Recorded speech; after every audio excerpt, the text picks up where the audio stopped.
Bismillahirrahmanirrahim. Doogie, sit down.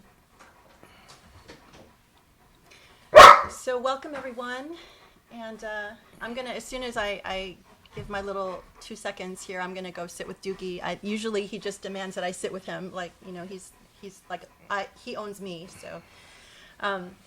Anyway, we're really excited about today. It's a very special session, and the only piece that I want to add, I always tell a couple of stories. It's you know, I'm going to talk more about our fundraising campaign, but in a nutshell, we need about 400 people to donate $100 a month for this to go. That's the fundraising goal, and I'll talk more about the details, but. You know, it reminded me of a story that the professor told me early on when we got married. I don't know if he's going to remember this, but he used to tell me stories about when he would be studying in the Halaqas, and where there would always be certain people that would stay in the mosque and pray while the other members of the Halaqa went out and did whatever they would be doing. So you had like this core group of people asking for God's help, and core people going out and serving God. Second story, I remember, and we actually have, welcome to the global community, because some of the people, we have someone as far away as Bosnia-Herzegovina, or Bosnia, Finland, the UK, you know, all across the US, I think Canada, so we have quite representation here. And I remember when we first got married, it was the time of the Bosnian War, and the professor was so just offended and upset and just, you know, completely torn up about it, that he literally wanted to jump on a plane and go fight in Bosnia. Now, if you know anything about the professor's health, you know that the second he'd step off the plane, he'd probably have an asthma attack and someone would take him out. And, you know, so I was like, okay, this is not a good idea to go and fight, although he really wanted to go. And, you know, I said, listen, you know, even the Quran says, you know, some people have to stay behind. You have to do your part in, you know, making sure that you know, you move the knowledge forward, and let the people who have the physical strength and the ability to fight go fight, so that everyone does what they need to do. And so I sort of see this project as very much like that. You know, we have someone who has dedicated their life studying the Quran and has the ability to push all of our knowledge forward, and all of our job is to get behind that and make it happen. So I really hope that, inshallah, we can all pray and we can all kind of gather everyone that we know to support this project. You know, I love the idea where, you know, we've had a lot of people ask about what they can do to help loved ones who have already passed. Well, this is a wonderful way to donate and give the hasanat to that person, and they will continue to earn hasanat, you know, forward. So that's a really powerful gift, and I hope that would be something that would convince, you know, more people to get behind it. So 400 people doesn't sound like it's not doable. I mean, it seems like we could do that. So we just have to make it happen. But so with that, anyway, thank you for joining us, and inshallah, I'm looking forward to a really wonderful session.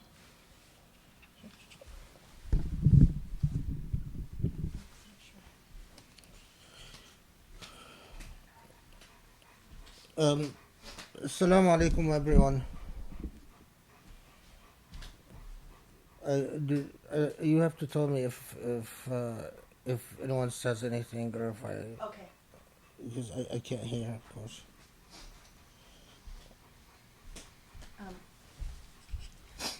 I think for now we'll just hold comments until the Q&A, and then I can relay them. So unless you want to interact in between. Okay. Well, yeah, no, it's good.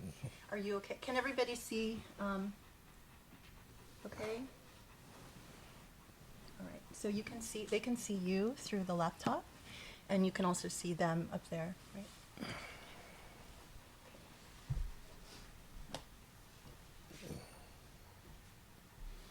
Assalamu alaikum, everyone. Bismillah ar-Rahman ar-Rahim. اللهم اشرح لي صدري ويسر لي امري واحلل عقدة من لساني يفقهوا قولي وصلي وسلم وبارك على محمد وعلى اله وصحبه يا رب. I'll start out with an introduction about what this is, and a word about the methodology, and then the sort of the goals, the hopes, um,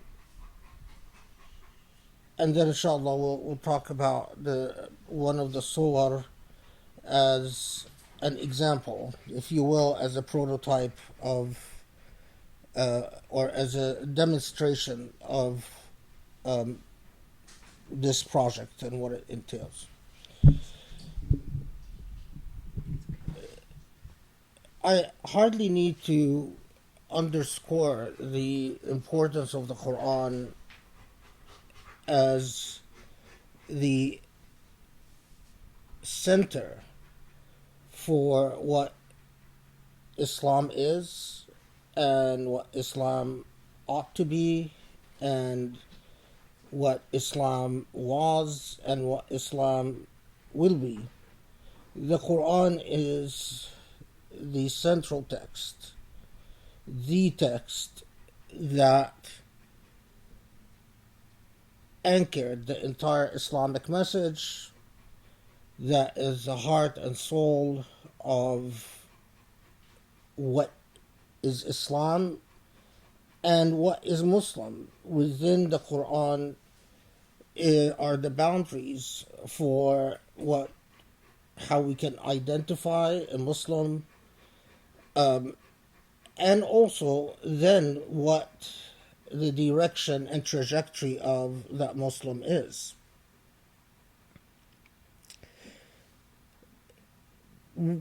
I hardly also need to make the case that the Quran for contemporary Muslims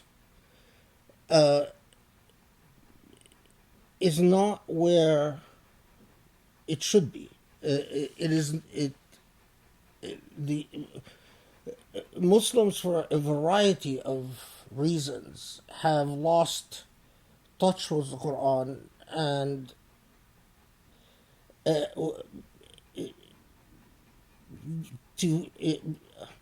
is not the central type of text that directs their lives and shapes their value system, and that helps or contributes in significant ways to shaping our consciousness and our understanding of the world and the way we relate to the world. There are many, many reasons for this, and I don't want to get into them because that will take us too far. One of the things that I've lived with for a long time and is, before we move on to this, if you think of from the time that the Quran is revealed and the Quran is finalized as a text within a defined, clear text with defined boundaries contained within a definable covers. So, and that, of course, we know happens quite early on in the Islamic message. And for Muslims, we believe that it even happens from the time of the Prophet ﷺ, from whether it's a historical perspective or a theological perspective. I'm not sure that the difference between the two is that significant, unless you take, some of the wild theories about the Quran that are out there. But these wild theories are very conjectural and don't have much that supports them. But what is fascinating is that from the time that the Quran becomes defined in Muslim life, to just illustrate the type of impact it had within Muslims, by the time that I was, in the 60s, there still remained a quite widespread practice that it was centuries old of thinking that all literacy begins with studying the Quran. So for centuries, Muslims would begin the process of literacy by teaching and absorbing the Quran, and for a very large number of Muslims, this would also include memorizing the Quran. But even those people who were not going to become scholars, were not going to become fuqaha, were not going to become jurists, even those people who were learning literacy, becoming literate, because they were going to become state functionaries, or they were going to become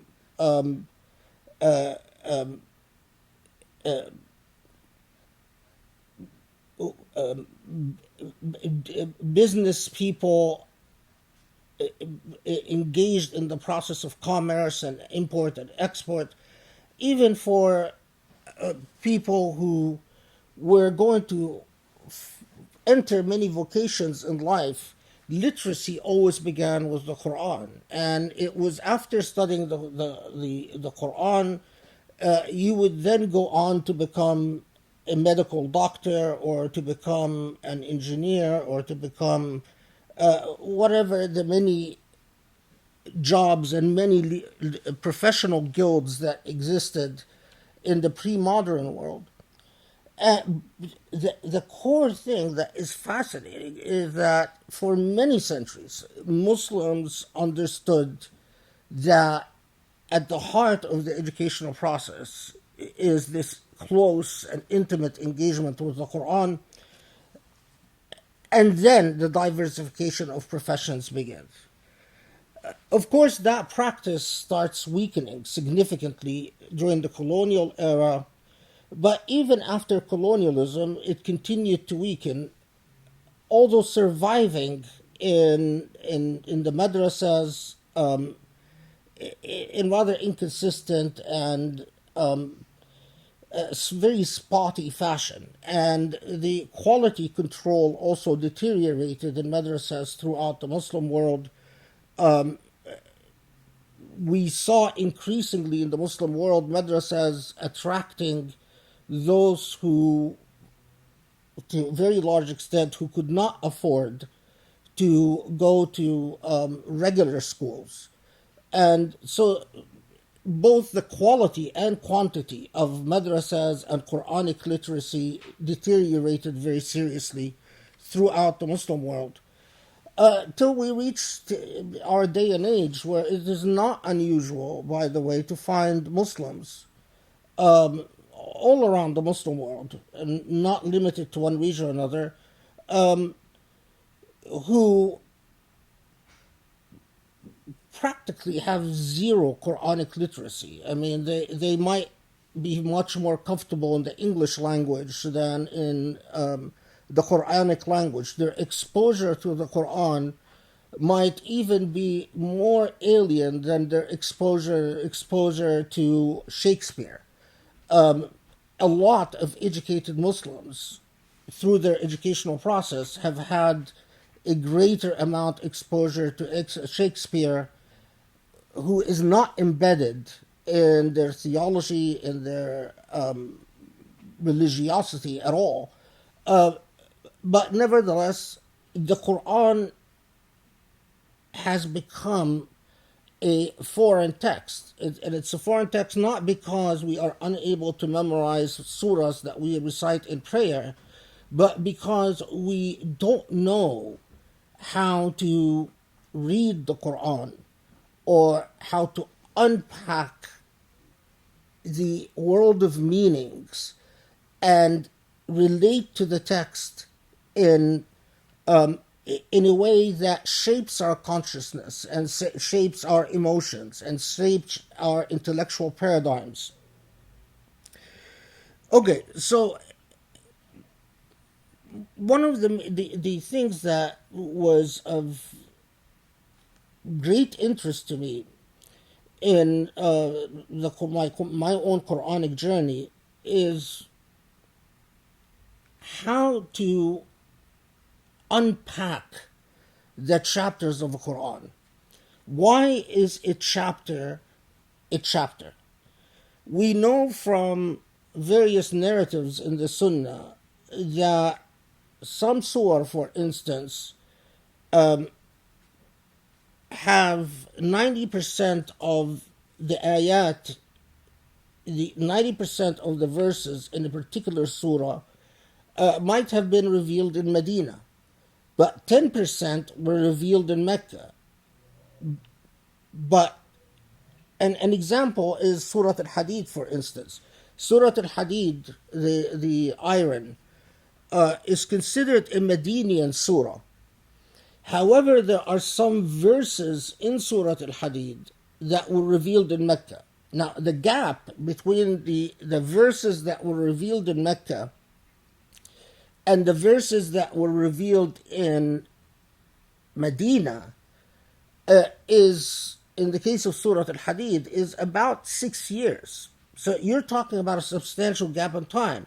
But yet, the Prophet ﷺ, when it came time to organize Surah Al-Hadid and say, well, this is how Surah Al-Hadid will exist forever, the Prophet ﷺ instructed that these verses that were revealed in Mecca be placed in Surah Al-Hadid, which is a Medinian surah. Everyone follow what I'm saying? Anyone confused? I'm going to repeat it one more time.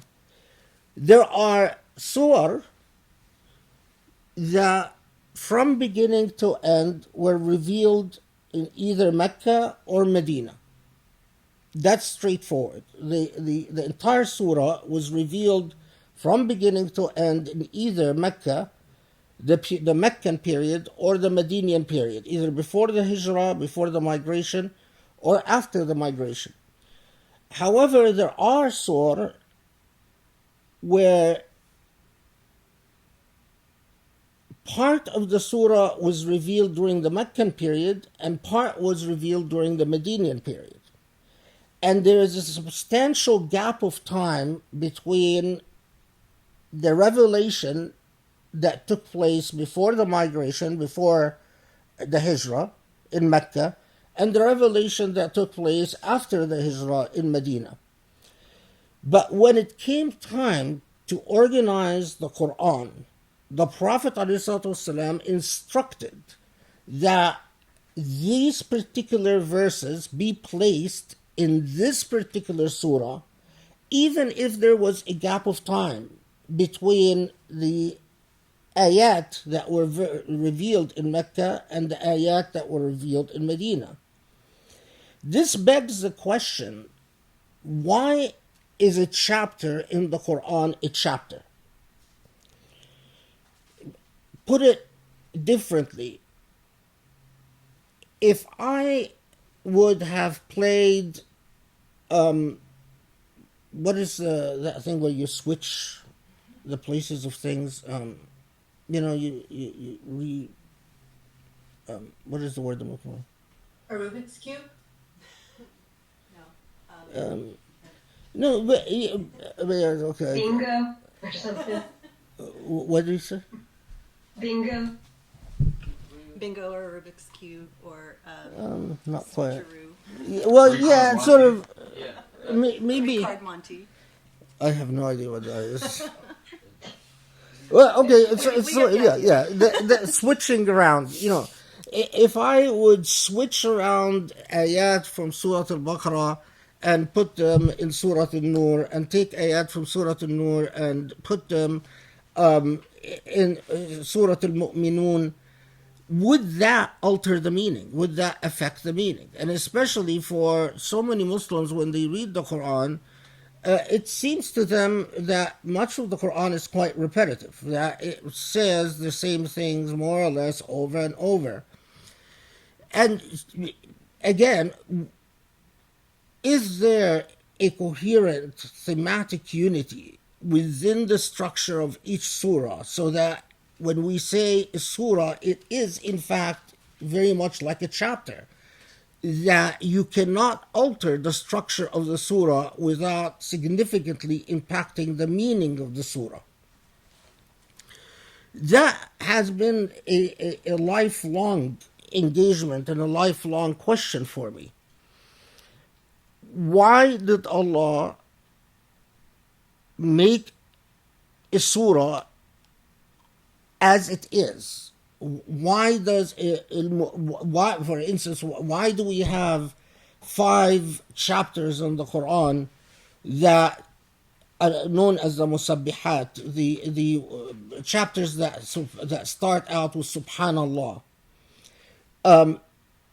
Is there something distinctive about the 5 chapters that are musabbihat? Is there something particular and specific that would make these chapters start with Subhanallah as opposed to all the different other beginnings that you find elsewhere in the Quran?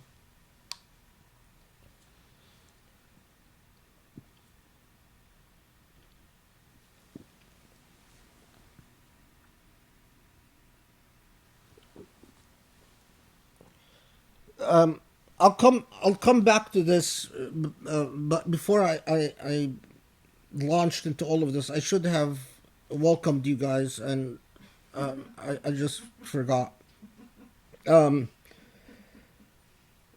Inshallah, the day will come where we can meet in person. Inshallah. I should say that when it came to selecting the people who would be on screen, I apologize for the other people that I could not select because screen reality is limited, and we already were forced to accommodate more people than I thought I was going to accommodate. Initially, I thought we'll just have 5 people, on screen. And when it came to picking people, I did discriminate in favor of women. So I implemented sort of an affirmative action program where I gave clear preference to women. And I also was forced to give preference to younger people rather than older people. So I apologize to the people that I couldn't accommodate. It doesn't mean that they're excluded. It just means that I don't see them on screen and they don't get first opportunity to ask questions, inshallah, when we get to that point. But they can still write their questions, and we'll try to accommodate them. I do have, for pedagogical reasons and for ideological reasons, I have a preference for women. I think women have the ability to affect the future of Islam. If you look at real life examples, it is the leadership of women that, in this day and age, that often makes a great deal of difference. And a weak front on the gender side, if for any group of people, any people that are unable to properly tap into the power that women have in our day and age, they're not going to get very far. They're not going to progress very much. In this day and age, there are so many distractions for men, for the male gender. So much frivolous activity and so much whimsical things that waste the energy of the male gender. So it's not a coincidence that the people who ran to Congress and got elected were 2 Muslim women, and there's actually been quite a bit of sociological work done about this, sort of the why in this day and age of information and saneness, women have a great deal of potential. Also, we have a long history as Muslims of discriminating and suppressing women. So I feel morally obligated to. And as to young people, it's obvious the future of any ummah is in its young people. The older you get, the more set in your ways you become, and the less energetic. That's just the sunnah of Allah in creation. I, as a 20-year-old, I had a very different energy level and a very different level of zeal and ability than me in my 50s. And so that's the other thing is my, as Grace emphasized, and as I talked about in the last Q&A session, this project to share the result of my long-term engagement with the Quran, to be done properly and effectively, and to get through the entire Quran, at least if I could afford a year of leave, where I'm on leave from school and doing nothing but the Quranic halaqas, that would be ideal. It's very difficult to imagine how I could do this while teaching, because of just the numerous obligations that I have. But there was a further idea, and I've already talked to Grace about this, is that if this thing about taking off a year to teach the Quran, I am at this stage in life where you start thinking very seriously about when you meet Allah and you are asked about what you've done with your knowledge, and so you get to a certain stage in life where the training of others and the preparing of others to carry the torch, so to speak, you don't just leave a legacy of written books, but you leave a legacy of living books, human beings. And in fact, the way I was raised was that to always think that the value of a teacher is in what a teacher leaves behind in terms of students, rather than anything else, the quality of a student that a teacher leaves. I have not been, to be quite honest with you, I have not been very successful on that front. I have not left a very large body of students that, and I'm not even sure that I've left any body of students. I mean, there are some, of course, clear exceptions, people that I've had long associations with and at least contributed to their training in one form or another. Only Allah knows the best to what extent. But anyway, the idea is that during that year,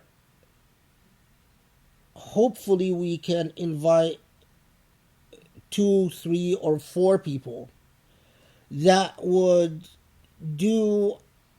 undertake a great sacrifice on their part, and that is to take a year off their lives and come to LA. Our hope is that we'd raise funds to be able to pay for their lodging and their food, and at a minimum, and that for that year, they would train very closely with me on the Quran.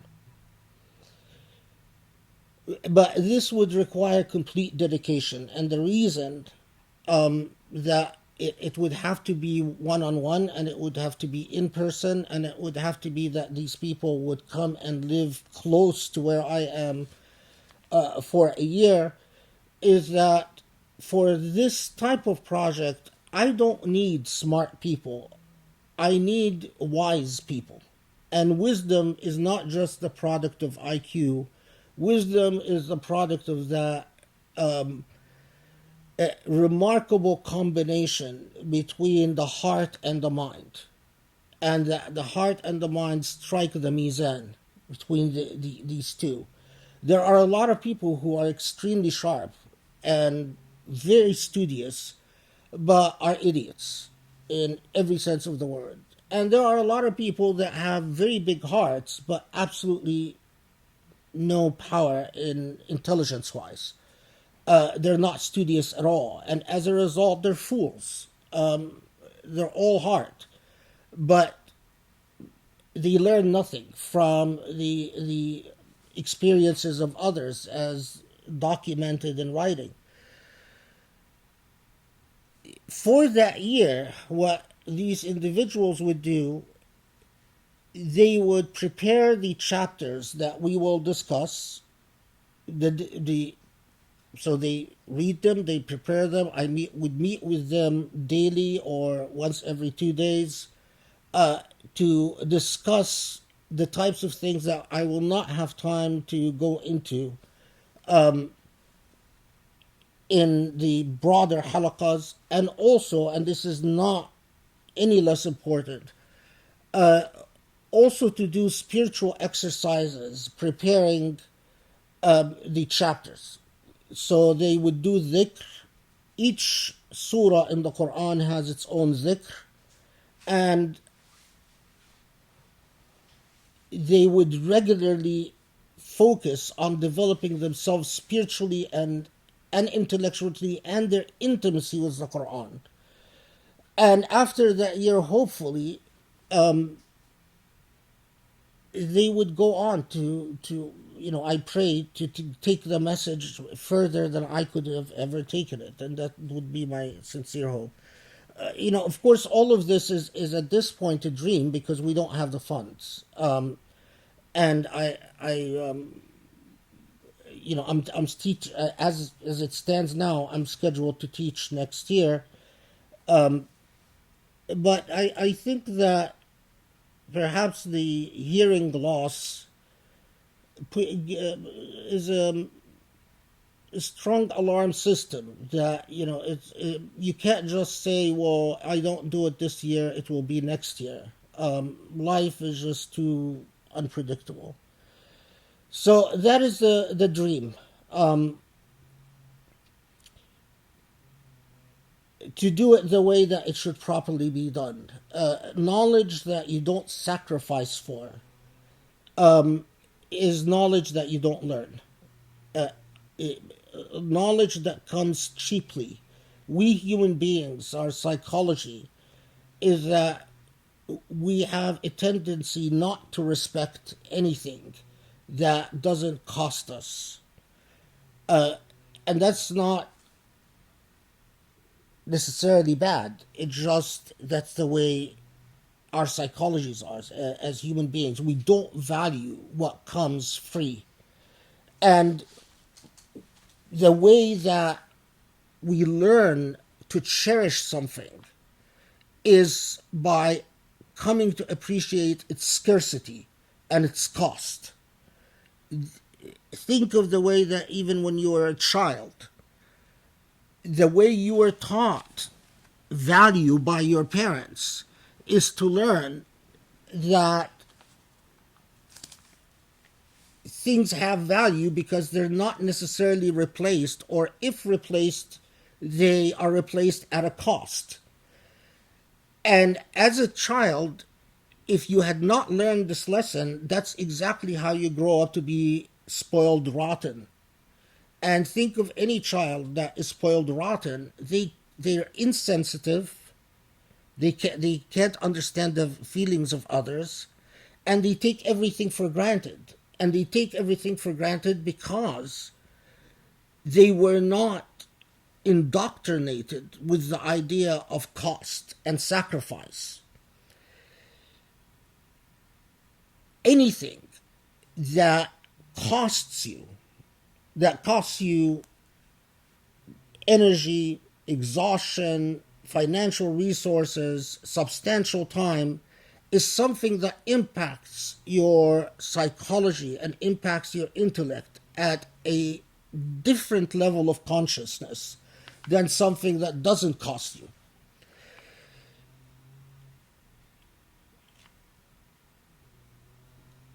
That is why the sacrifice of taking a year out of your life is a moral cost that needs to be incurred. Not just because the material is intensive, and not just because going through the entire Quran in 1 year and becoming thoroughly comfortable with why each chapter is the way it is, what were the circumstances that led to the revelation of each chapter in the Quran, what are the major theological slash philosophical slash jurisprudential debates about each chapter in the Quran, plus the dhikr that is necessary to surround the educational process that defines the engagement with each chapter.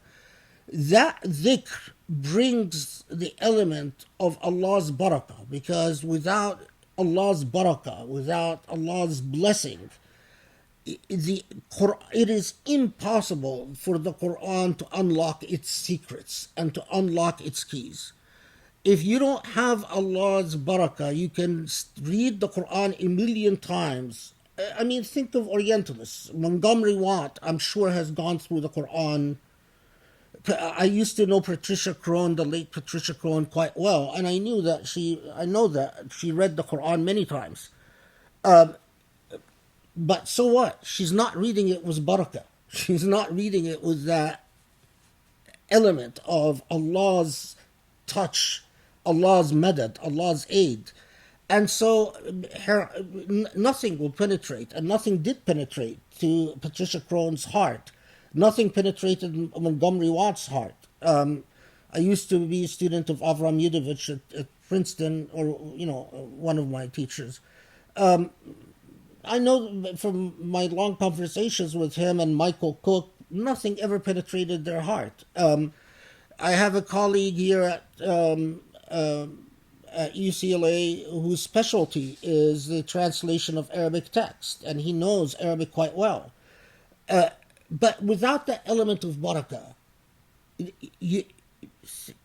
your heart is locked up. And so that dhikr is critical to the process of engagement, and it mirrors my own long engagement with the Quran itself. Okay, can we see if anyone has any questions about the Yes. either the halaqa or the more intimate deal? Does anybody have any questions? Feel free to unmute yourself. And So how do I sign up for the more intimate one? how do I sign up for the more intimate one? This is Serene. I should put should wear your glasses, yes. Yeah, I'm blind without my glasses, so I actually can't see anything. Okay, who asked that? This is Serene. Well, you just let us know at this point. I think we would be able to accommodate, at maximum, would be 4 people, because, of course, we need to raise the money. To at least pay for those 4 their lodgings and their food.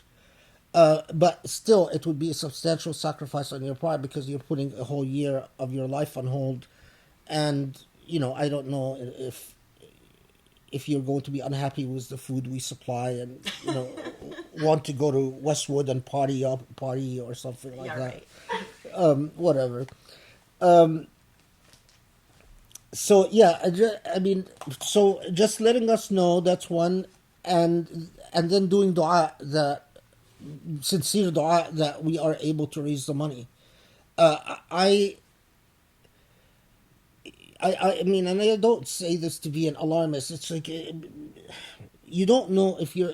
I don't know if I'm going to be around the next year, and I just feel increasingly pressured to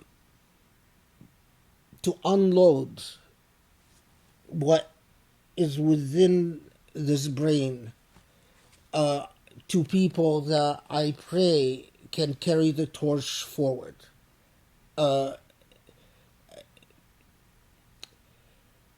It's our tradition, and if you truly knew the Quran, you would understand why it shaped an entire civilization.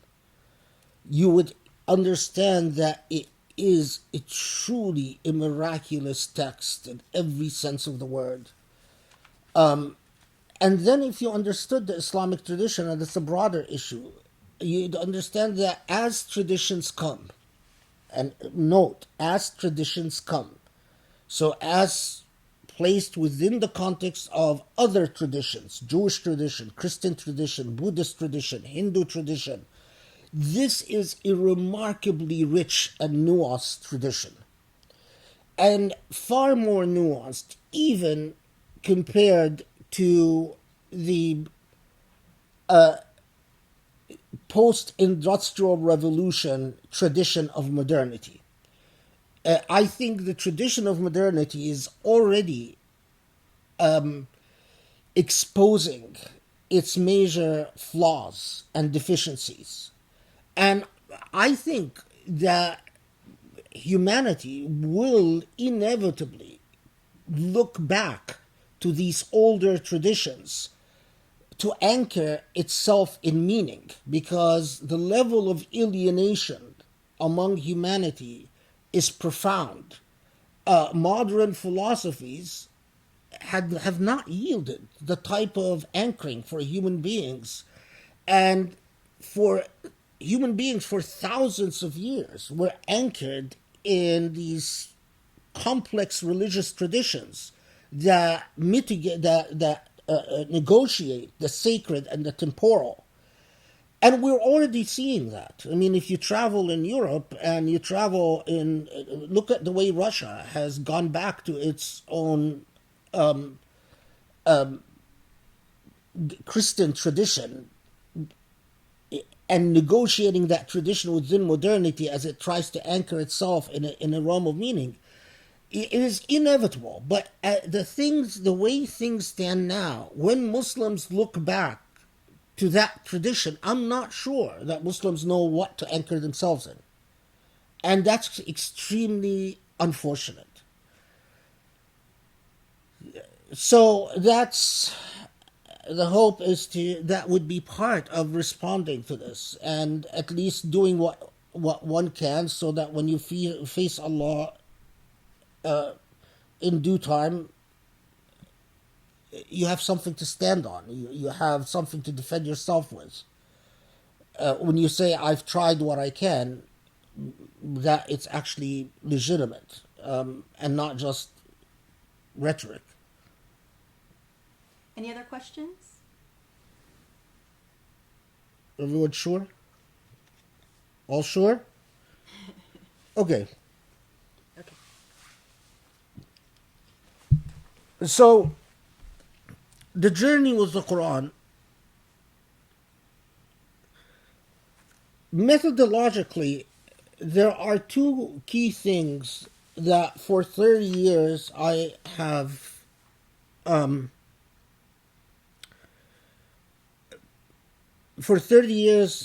have been of central significance for me. And unlike my other tafsir halaqas, I've said this before, the tafsir that I've learned is a line by line tafsir.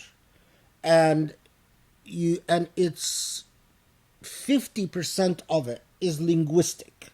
50% of it is knowing Arabic grammar and knowing what is the i'rab, what is the grammatical structure of every word in every ayah, and that grammatical structure often defines the meaning. And then learning what all the different schools of thought said about the meaning of every ayah in every surah.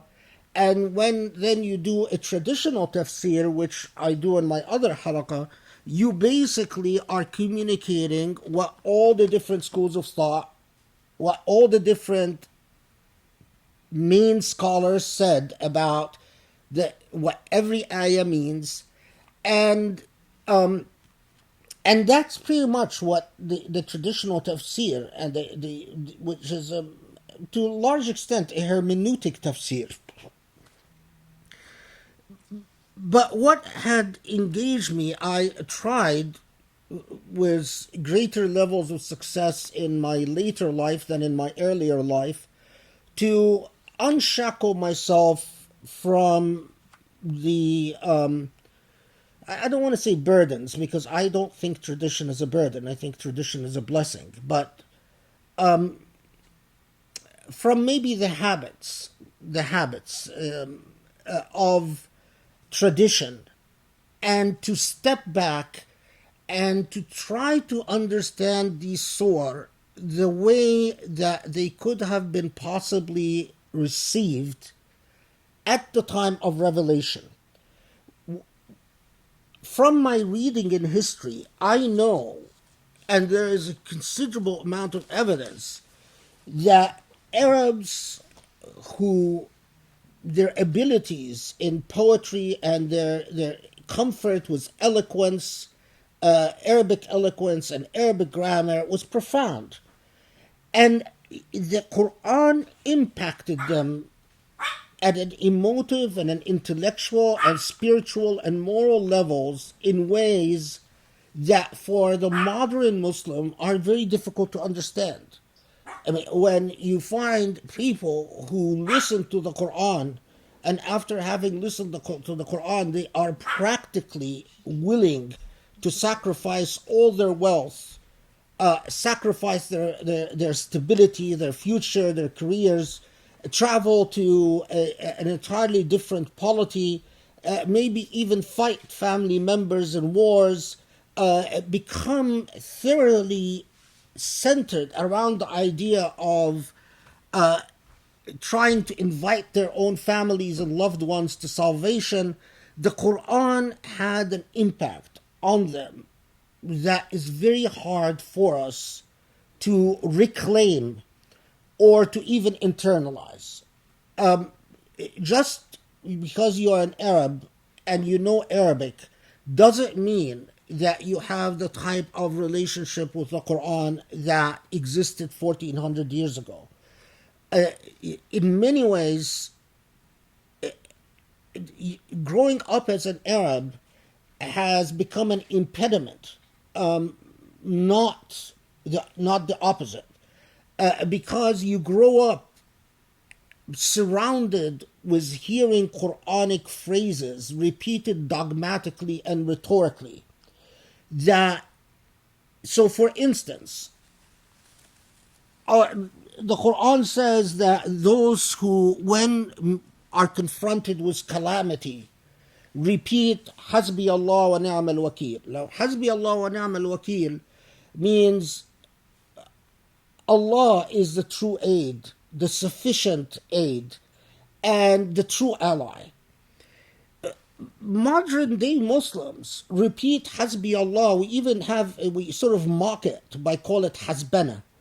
That modern day Muslims, whenever they confront an injustice that they don't plan to do anything about at all, they just say Hasbi Allah ni'mal wakil. What used to be a statement that signified power and signified empowerment and confidence and dignity has become a statement that signifies the exact opposite. If you've grown up an Arabic speaker, for a modern Arab to read that Hasbi Allah wa ni'mal wakil and have it affect their heart, the way that affected the hearts of earlier Muslim generations, it's completely alien. Same thing, think of the expression inshallah, right?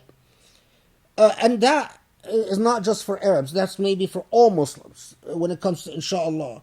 When the Prophet ﷺ neglected to say inshallah in just one event, and that led to a major point of crisis, in which the Prophet was denied revelation. And in fact,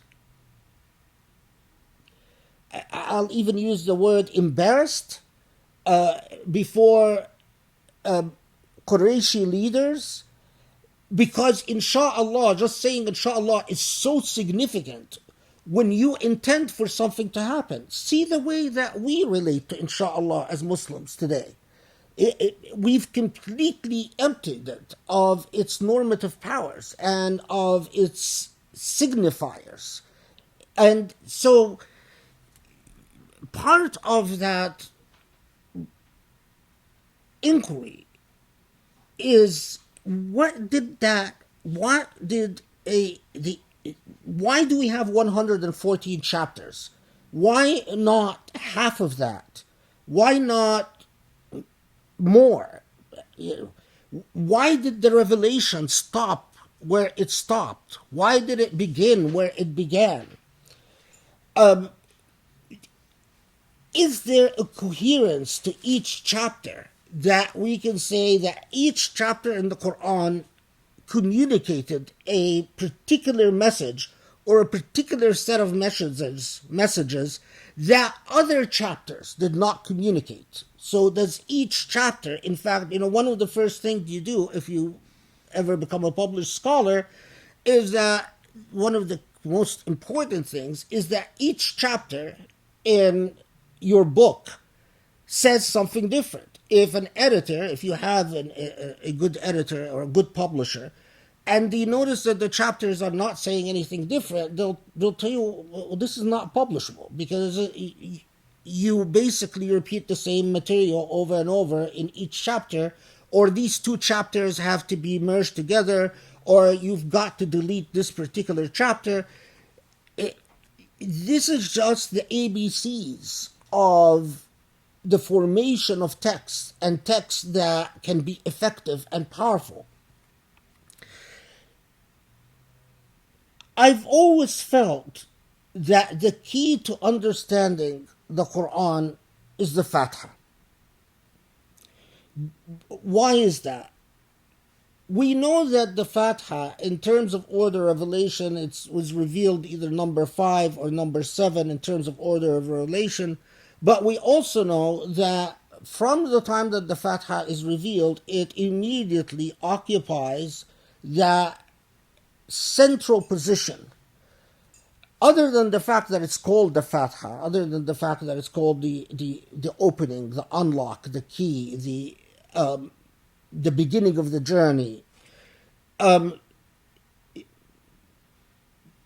is so much in the tradition that emphasizes the place of the Fatiha as the beginning of your journey with the Quran, that if you don't have the blessings of the Fatiha, in the same way that if you haven't learned to read the Fatiha, your prayer is invalid. You can't have a salah without the Fatiha.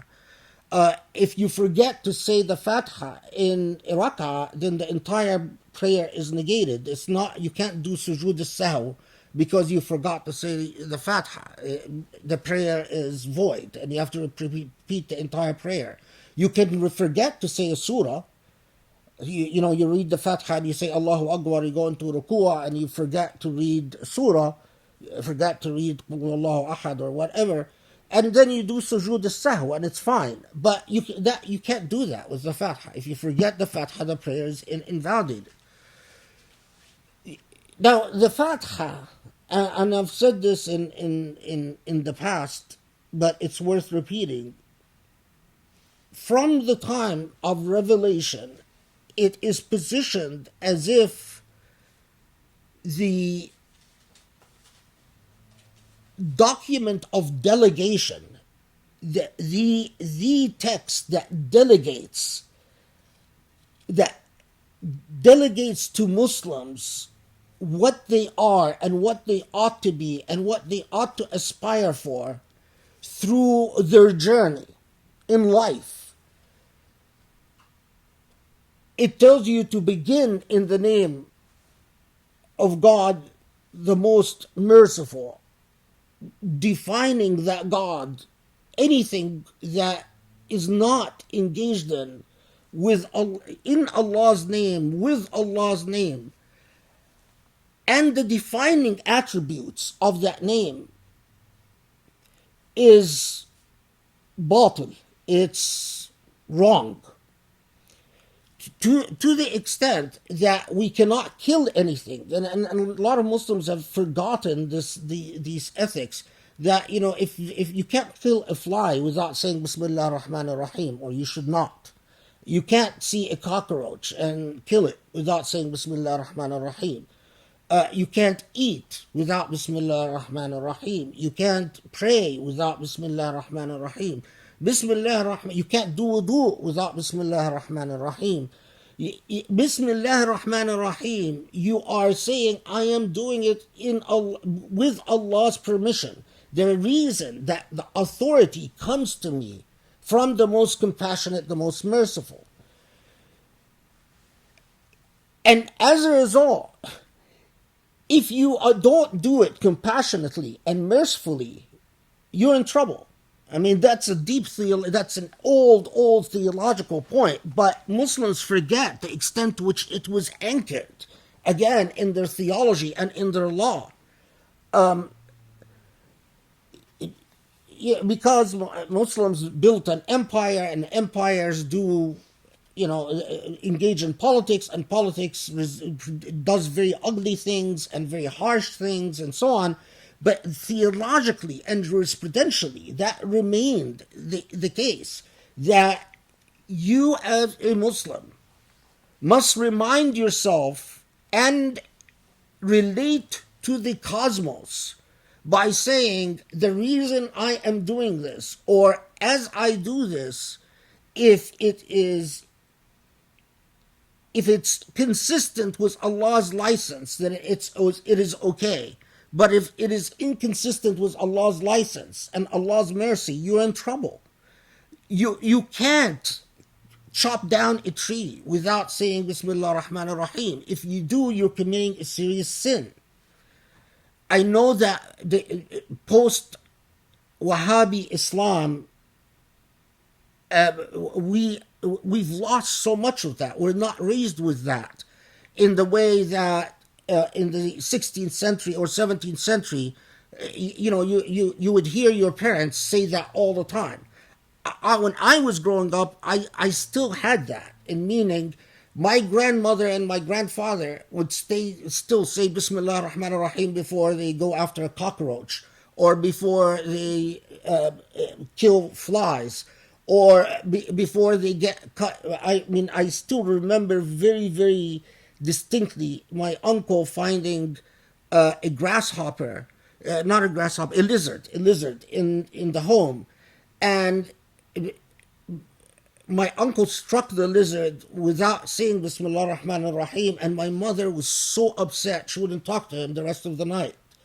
The idea that you took the life of something while neglecting, and I still remember her saying, is this the way our father raised us? Is this the way our father raised us?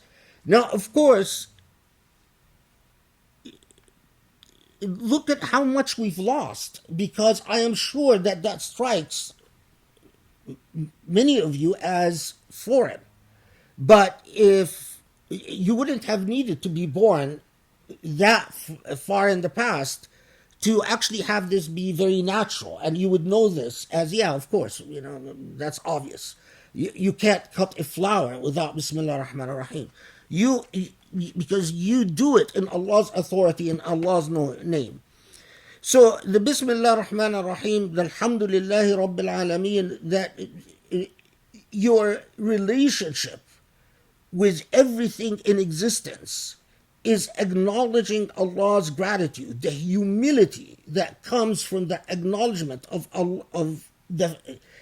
If you don't have that humility vis-a-vis existence, you are a curse upon existence, because human hubris will inflict an enormous amount of damage upon existence unless you have that humility, unless you understand that anything you do it by permission from the divine, and that divine is most compassionate, most merciful, so you can't invoke that permission to commit cruelty, and that all that comes to you and all that comes against you is interacted with within a relationship of gratitude to the one that you should be grateful for. And what Iman is built on is gratitude. That you either have the humility of being a grateful human being, or you don't, you haven't learned gratitude. Think of people that you've encountered in life that are either grateful or ungrateful.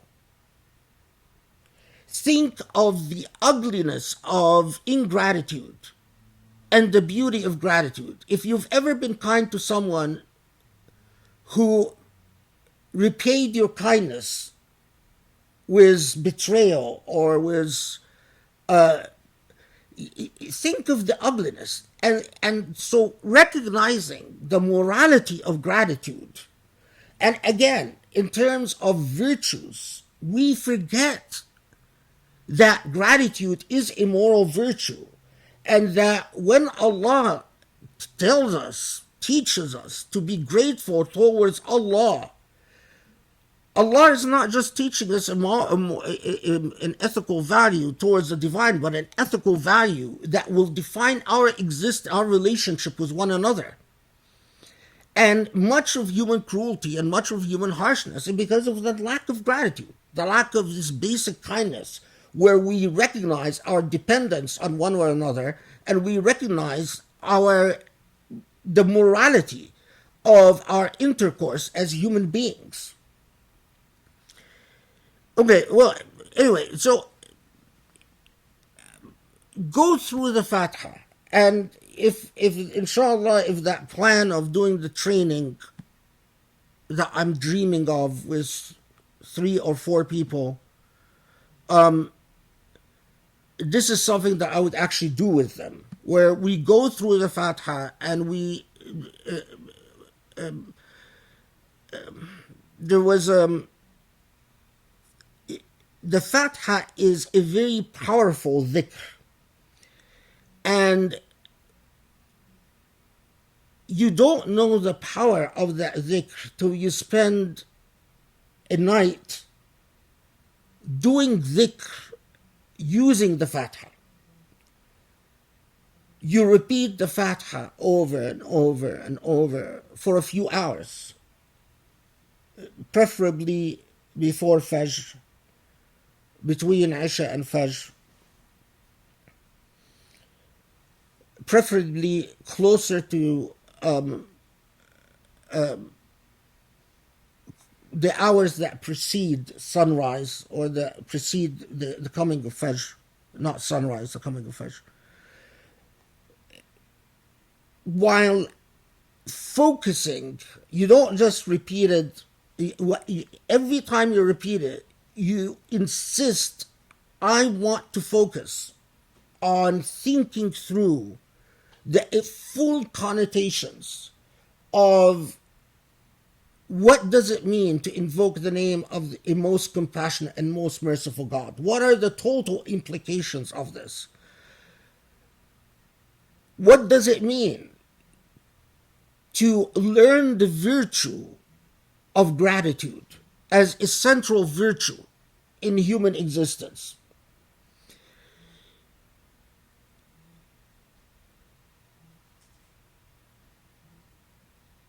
What does it mean to, when you say إياك نعبد وإياك نستعين?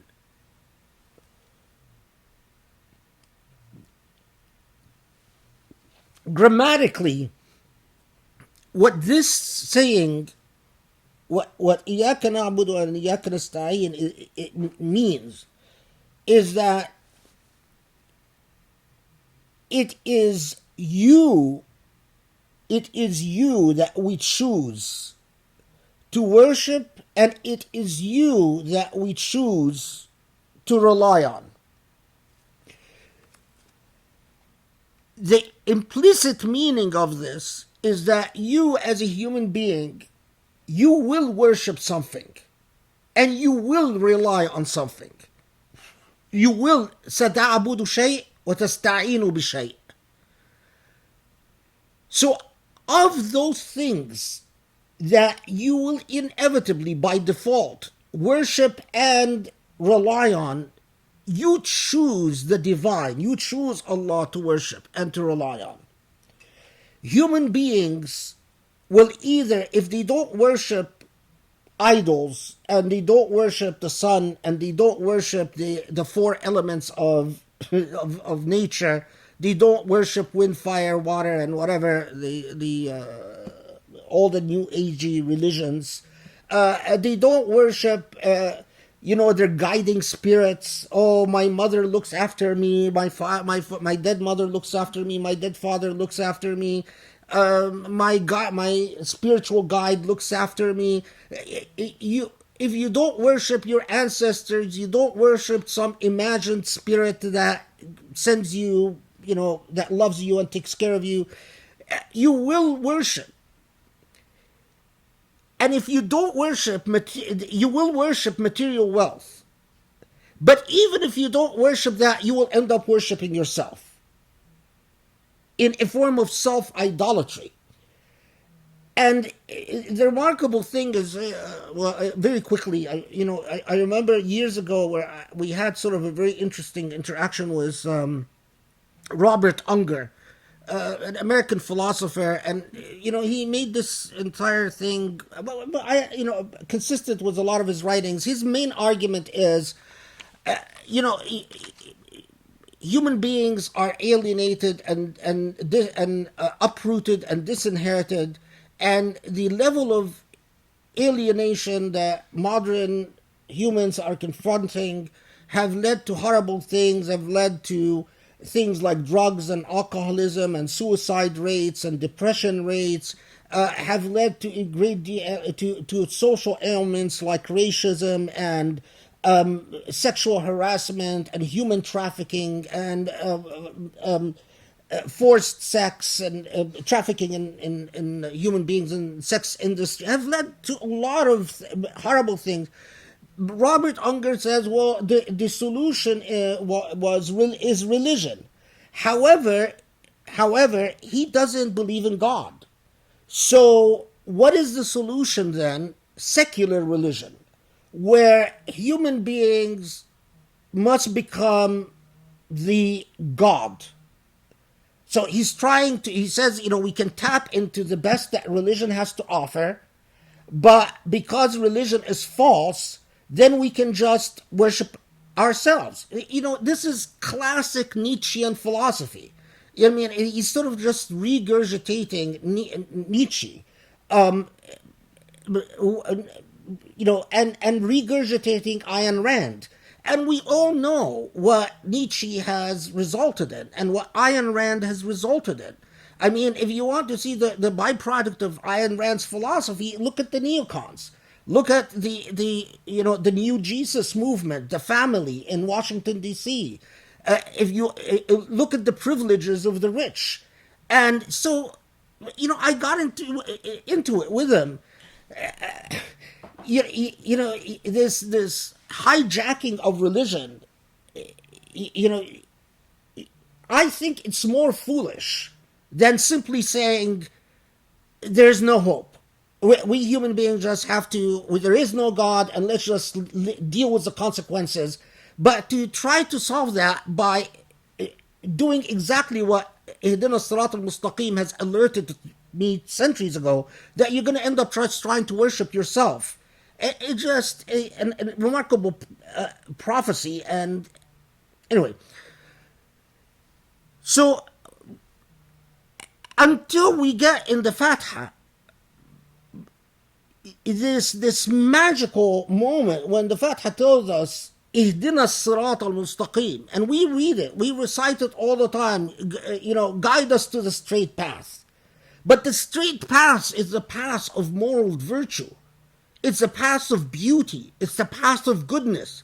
It is the path of understanding the Quran. When you study the Quran to say, I want to understand Allah's message in an intimate and clear way, that's Ihdina Sirat al-Mustaqim. And when you say غير المغضوب عليهم ولا الضالين, that's the other side of the Sirat al-Mustaqim. You are either a person who is a conscientious engagement with all that is represented by divine virtue, or you're not. Dhikr through the Fatiha, the long life. There was a Sufi. I'm blanking out on her name.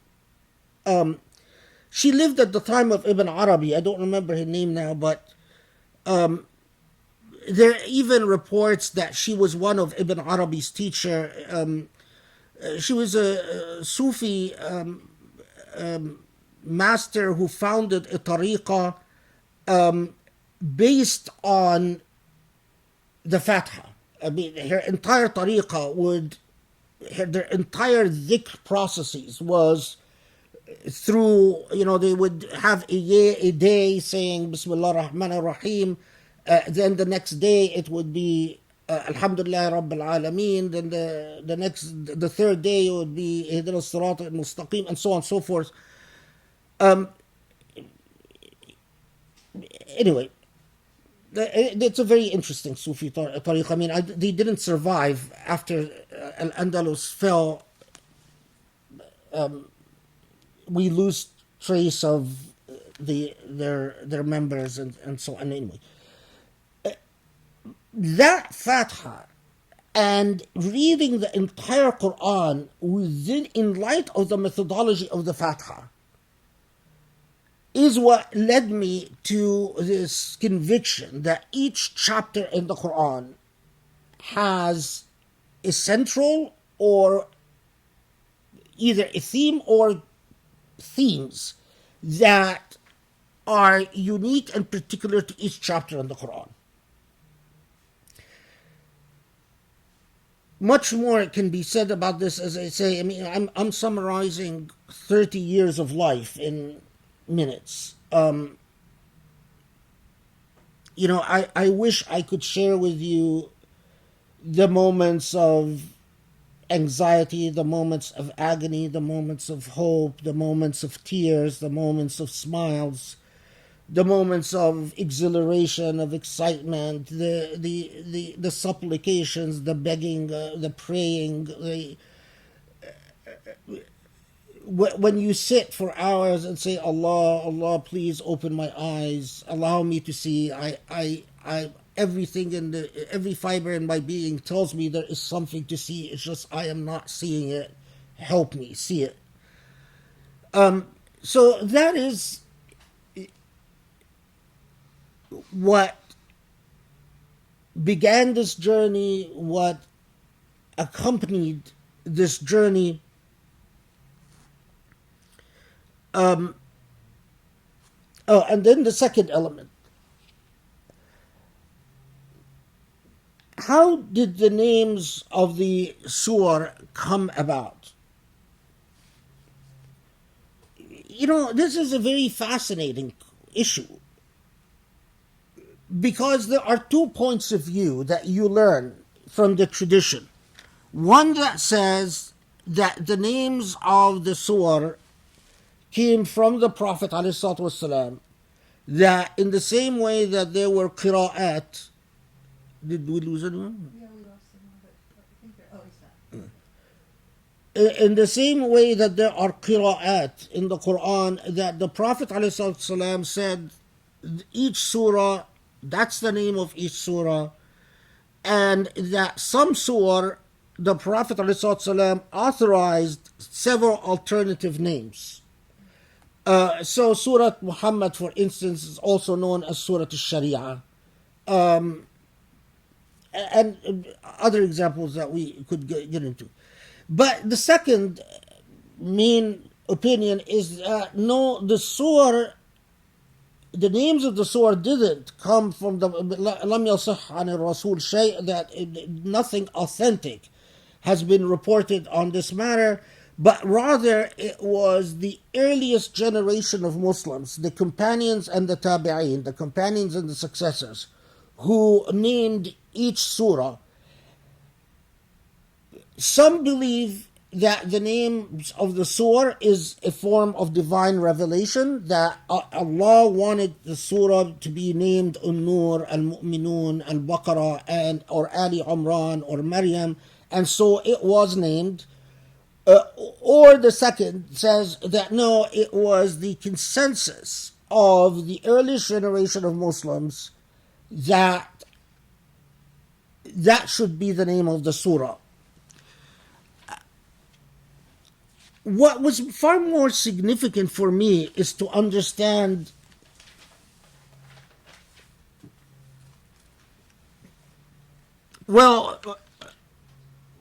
why, whether it was the Prophet ﷺ or the successor, the companions and the successors that picked the name of the surah.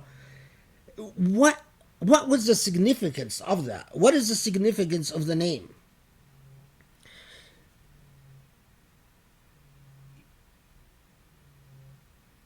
What I was taught in public school growing up was that, well, the way that surahs were named was basically they picked the most unusual word in each surah and that became the name. So the word Baqarah in Surah Al-Baqarah was distinctive. So that's what became the name of the surah. Or Ali Imran, that was distinctive. So that became the name of the surah. That didn't make sense to me, because if you study the Quran, for each surah where they say that they picked the most distinctive word to become the name of the surah, I could identify a number of other distinctive words that could have been the name of the surah with equal validity. I mean, to say that, well, it's just it's that word seemed to fit because it was unusual. There are a lot of problems with that type of argument. And again, if we were doing this in the year-long thing, we would go through and unpack it, because I want to share that research with people. I mean, I don't know. An intellect is very valuable. It's not necessarily just my intellect. All of our intellects are very valuable. And there are two types of people. There are people that create communities, societies, institutions that exploit the talents and the intellects communally. The intellects are like the fruit that Allah gives us, like the mineral sources that Allah gives us. They are a source of richness and value and wealth, true wealth, not just the intellects, but talents. When Allah created Bach's talent, or Mozart's talent, or Beethoven's talent, I am sure that at the same moment Allah created a Beethoven in Cairo, and Allah created a Mozart in Cairo, and Allah created a Bach in Cairo. But the difference is, those people were able to invest in the talents and allow these talents to sprout, and in that is gratitude to Allah. because I believe that a community and a nation that wastes the talents that Allah gave is a community that is going to be held collectively responsible. Allah will say, I gave you a baq. What did you do with the baq that I gave you? Did you give that baq the opportunities to become baq, or did you leave that baq as a street child being abused and being exploited and, eventually killed as a young teen? I gave you, this talent and that talent, and talents and intellects are the true wealth of a people. So when we say, I want students, what you're saying is, I want to invest the intellect in the proper way that Allah in the proper sunan, in the proper namus, in the proper order and nature that Allah has created, to invest in talents and to invest in intellects. A properly constituted community, a moral society, a moral community, is one that furthers and enriches its intellects and its talents. Communities that snuff out and kill and waste and that marginalize and that suffocate and that kill off intellects and talents is an unjust community, and it will never be blessed by Allah. Never. Mark my words. Until Muslims learn to, and we'll see this in the Quran tells us everything. The Quran tells us everything. Until Muslims learn to invest their resources so that they can express proper gratitude to Allah, and not express proper gratitude by going to Umrah every year and going to Hajj every other year. That's haram. That's kufr. That's a waste of resources. No, expressing gratitude by allowing the talents and the intellects and the richness that Allah, the bounties that Allah gave, to properly flourish and thrive. They will never be blessed.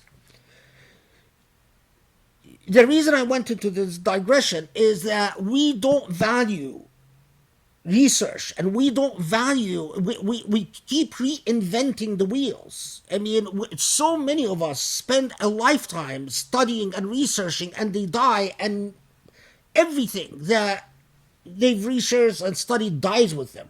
And then we have to wait along until, Allah gives us another talent that we again waste. It's obscene. It's obscene. So if we do it in the proper format, then we would. But let's go back to the conclusions rather than the process of the research of what in my research I have become increasingly convinced of is that whether by revelation or by some form of ijma' and consensus among the earliest Muslims, what I think is undeniable is that those Muslims, or if it's the Prophet, and again, I could, in a different setting, we can go through the entire evidence and you can make up your own mind as to whether you believe it was from the Prophet or from the companions or the successors as to the names of the surah and so on. But whatever the process that resulted in the naming of the surah, it seems to me that process had a far more intimate and personal knowledge and even feeling for the moral message of the surah than anything that came after it. Much of the tafsir had neglected or had not preserved that intimate process, because there is a remarkable relationship between the actual message of the surah and the name of the surah. So, two parts to the key: the Fatiha and the name of the surah. And that began then the journey that, whether it's 30 years or 20 years of that that I have with each surah in the Quran. And now, having said all of that, I might be completely wrong. I might have imagined this entire thing. I might have dreamt up everything. But so what?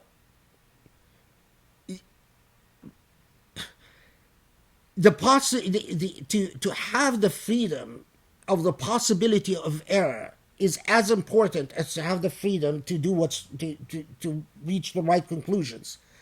You will make up your own mind whether, in fact, the message that I think each surah delivers is accurate.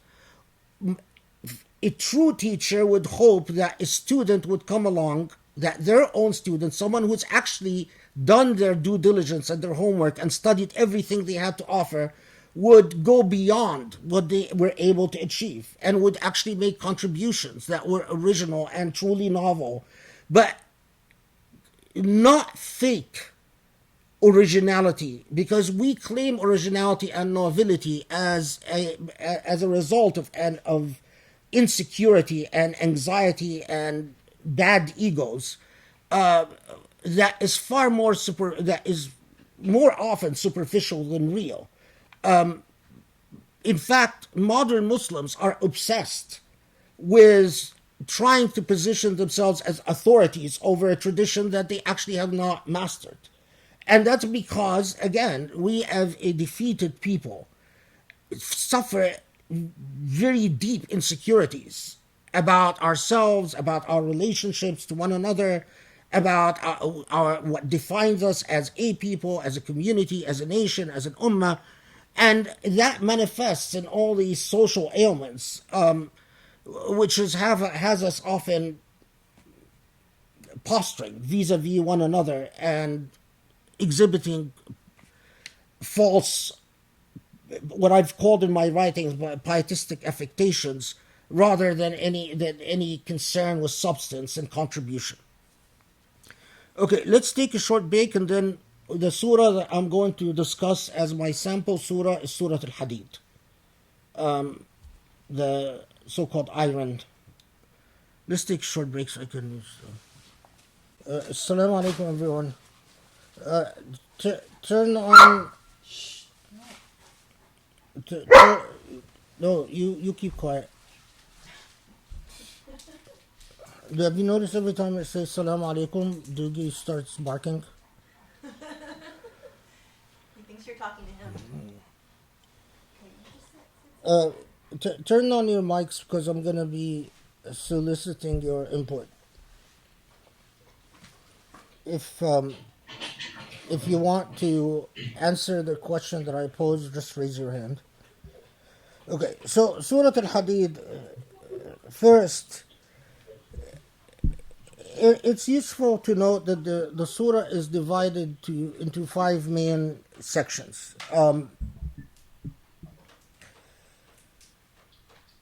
And as we will see, the structure of so many of the chapters is similar in its division structure, while the themes alternate. So, for instance, the first part explains the glory of Allah. The second part positions what Iman is. The third part explains the consequences of Iman and the consequences of a defective Iman and a flawed Iman. The fourth part focuses on the humility of human beings and their relationship to their Maker. And then the final part, the fifth part, has a message to non-Muslims, to particularly, specifically people of the book. We will find that a lot of surahs that alternates. So it could be that the message to the people of the book is the second part, and the consequences of the Iman could become the fifth part. But this 5-part structure, or 6 parts sometimes, is quite common throughout the chapters.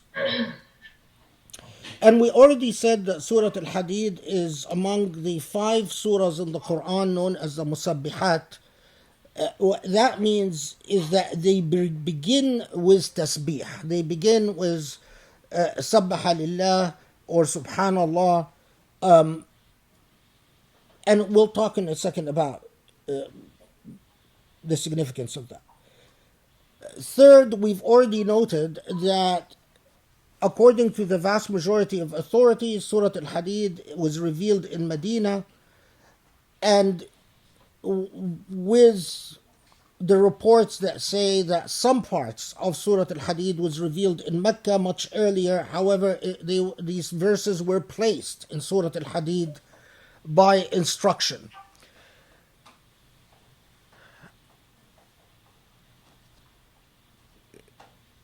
Finally, Surah Al-Hadid was among the last surah to be revealed in Medina. So it is a fairly late surah.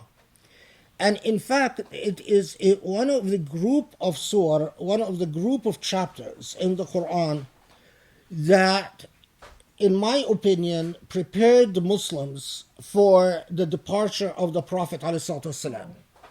There are a group of surah, and as we will see, well, inshallah, if Allah wills and we have the opportunity to undertake this entire journey, there are surah that anchored Muslim in the Islamic faith, in reminding Muslims of the message of the Abrahamic prophets, the prophets before Muhammad ﷺ, and anchoring Muslims in the message of the Prophet ﷺ.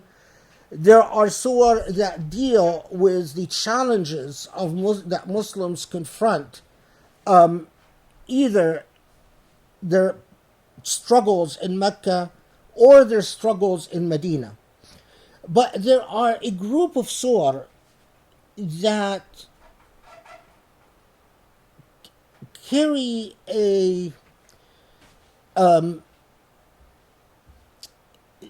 that seem to have as a primary purpose leaving Muslims with a legacy beyond, a message that would anchor them and allow them the strength, the endurance to remain implanted in the Islamic message, especially after the death of the Prophet ﷺ.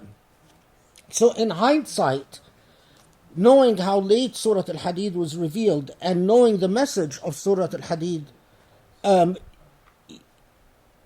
it carries a message that carries throughout the centuries, addressing us as to what we need in order to meet and deal with all that will come. Okay, سبح لله ما في السماوات والأرض وهو العزيز الحكيم. And remember, we're not doing line by line. That's not the purpose of this tafsir. But to get through the entire surah and to cover the main message of the surah. سبح لله ما في السماوات والأرض له ملك السماوات والأرض يحيي ويميت وهو على كل شيء قدير. The surah starts out with سبح لله.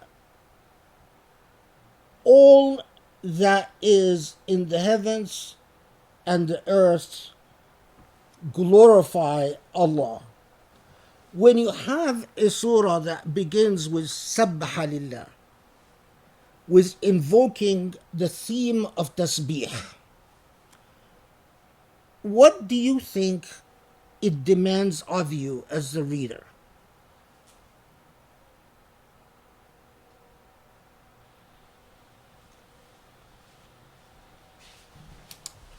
You're asking for input, right? Yeah. Okay, so he's asking for input. So if you have something, go ahead and raise your hand. I can tell you the name. Anyone? No takers? Suri. Focus on the object that is going to come after the. This is Omar. I'm sorry, can you say it again because I need to repeat it. So I didn't quite understand what you said. Yeah. It's pointing the attention to the object that is about to come in Pointing the verse, the in the first attention verse.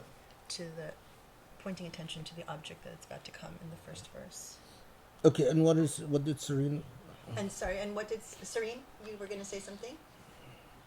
Just gratitude and humility. Just that humility. Is that what you said? Gratitude and humility. Gratitude It's and humility. acknowledging of his existence. Acknowledging gratitude and humility. Yeah, both of you are correct.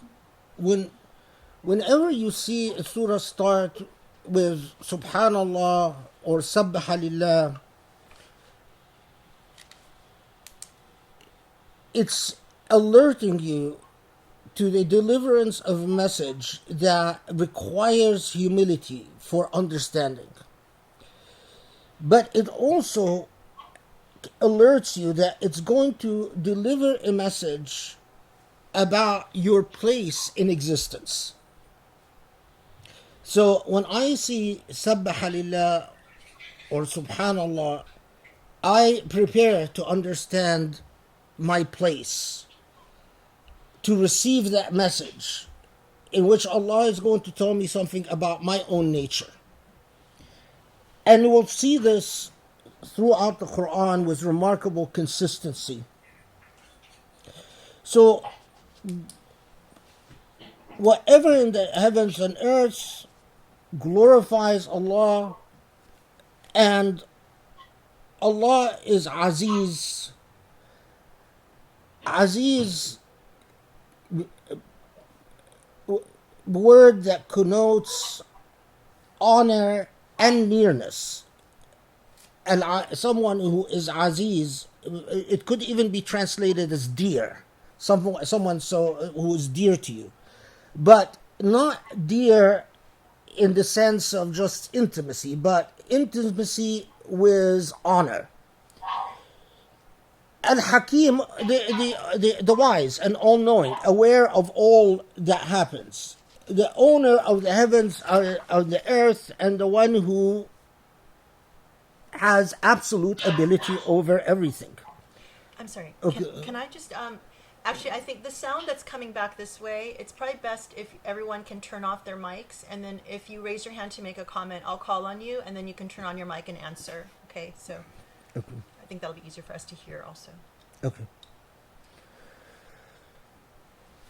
Now, then, this remarkable, you find equaled in its power, perhaps, the end of Surah Al-Hashr, where you find another ayah that is equal, perhaps of equal power, but this remarkable expression of what Allah is, what God is in relation to our existence. هو الأول والآخر والظاهر والباطن وهو بكل شيء عليم. Allah is the first and the last. Al-Zahir, the external, Al-Batin, the internal. Now, you could pause at that expression endlessly. Al-Zahir is the one who is manifested in all that is seen and experienced, but Al-Batin is the one who is manifested in all that is unseen and unexperienced.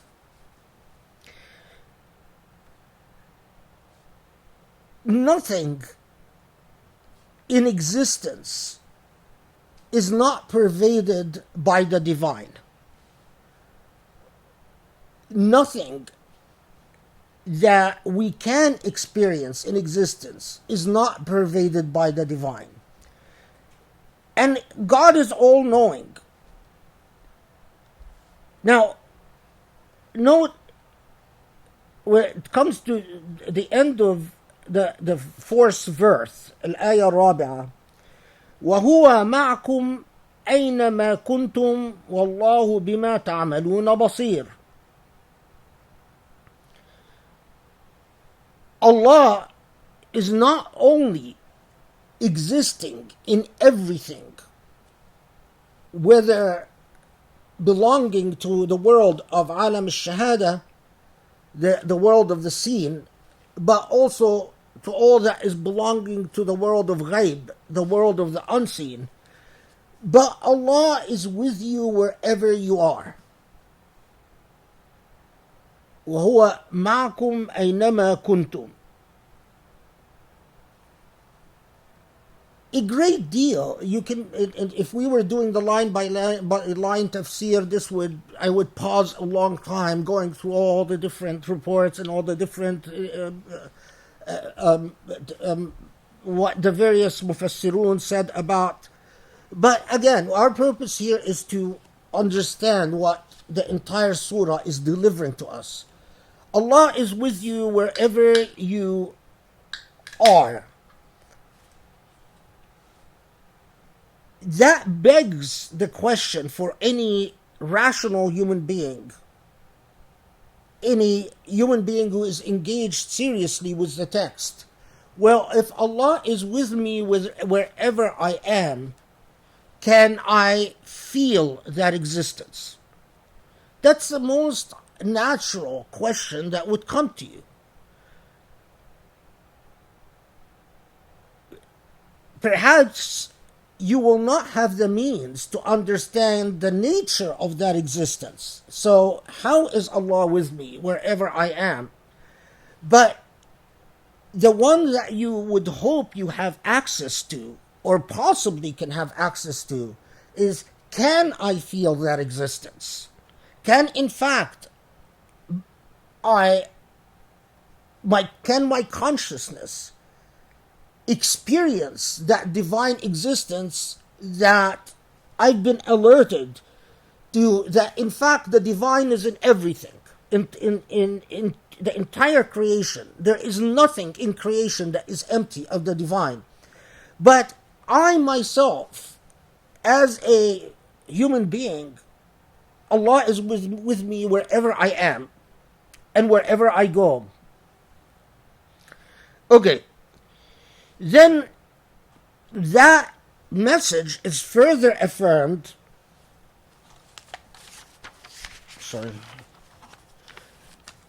That message is further affirmed with وَهُوَ عَلِيمٌ بِذَاتِ الصُّدُورِ. So that's section number 1 of Surah Al-Hadid. That Allah is not only existing in everything, Allah is not only with you everywhere, but Allah also knows what dwells within yourself.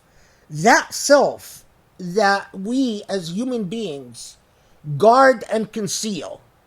We are complicated beings, and as complicated beings we have a self. And to one extent or another,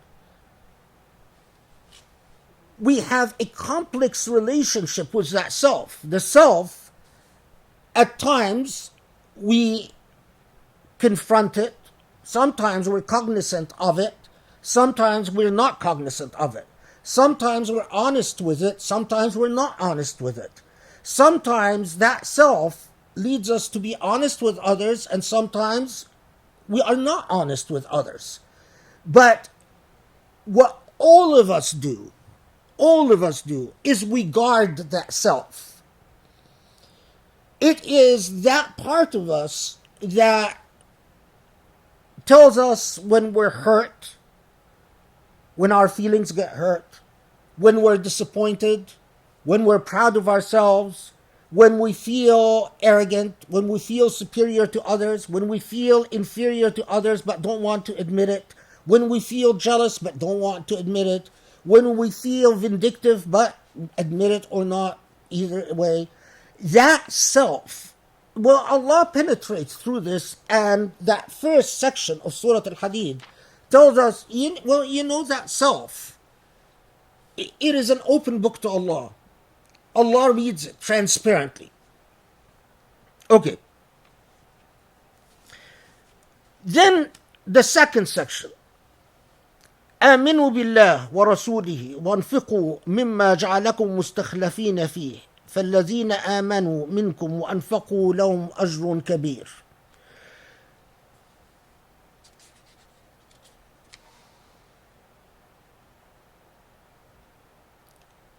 هو الذي ينزل على عبده آيات بينات ليخرجكم من الظلمات إلى النور وإلى الله وإن الله بكم لرؤوف رحيم.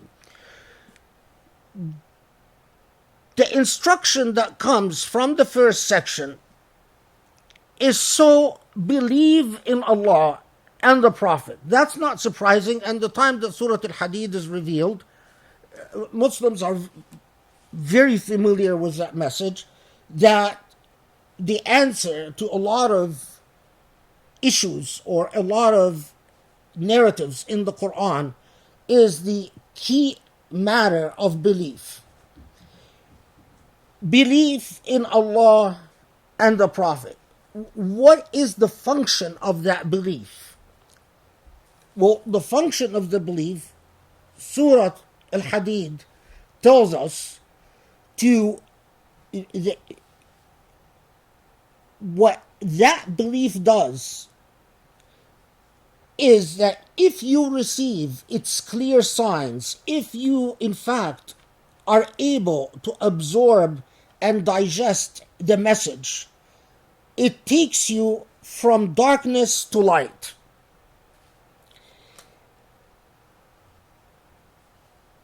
That central theme of darkness to light in many of the surah that begin with the Subhanallah or Sabbaha Lillah is a very common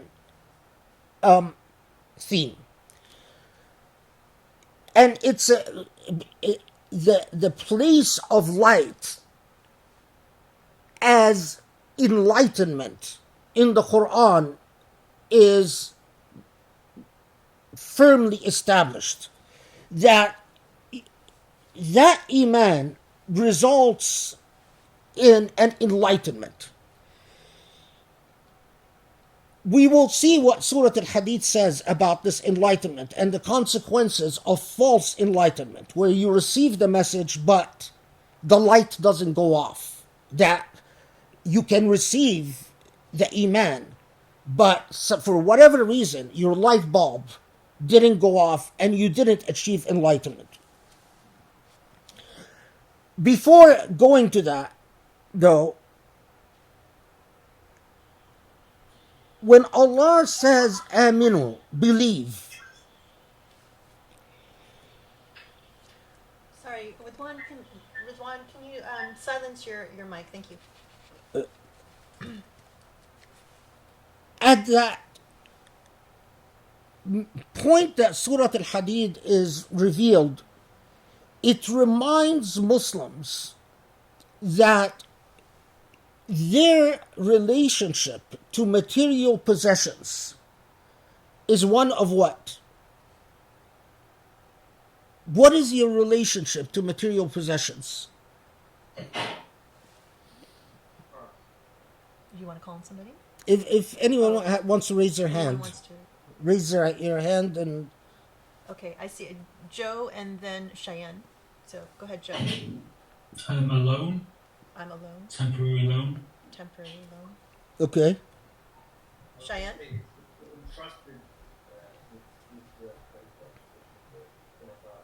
I'm sorry, you're going to have to come closer to your mic because I can't hear you. Yeah, it's been entrusted. It's been entrusted on earth. on Yeah. earth. Your relationship with material possession is a trust. In fact, you own nothing.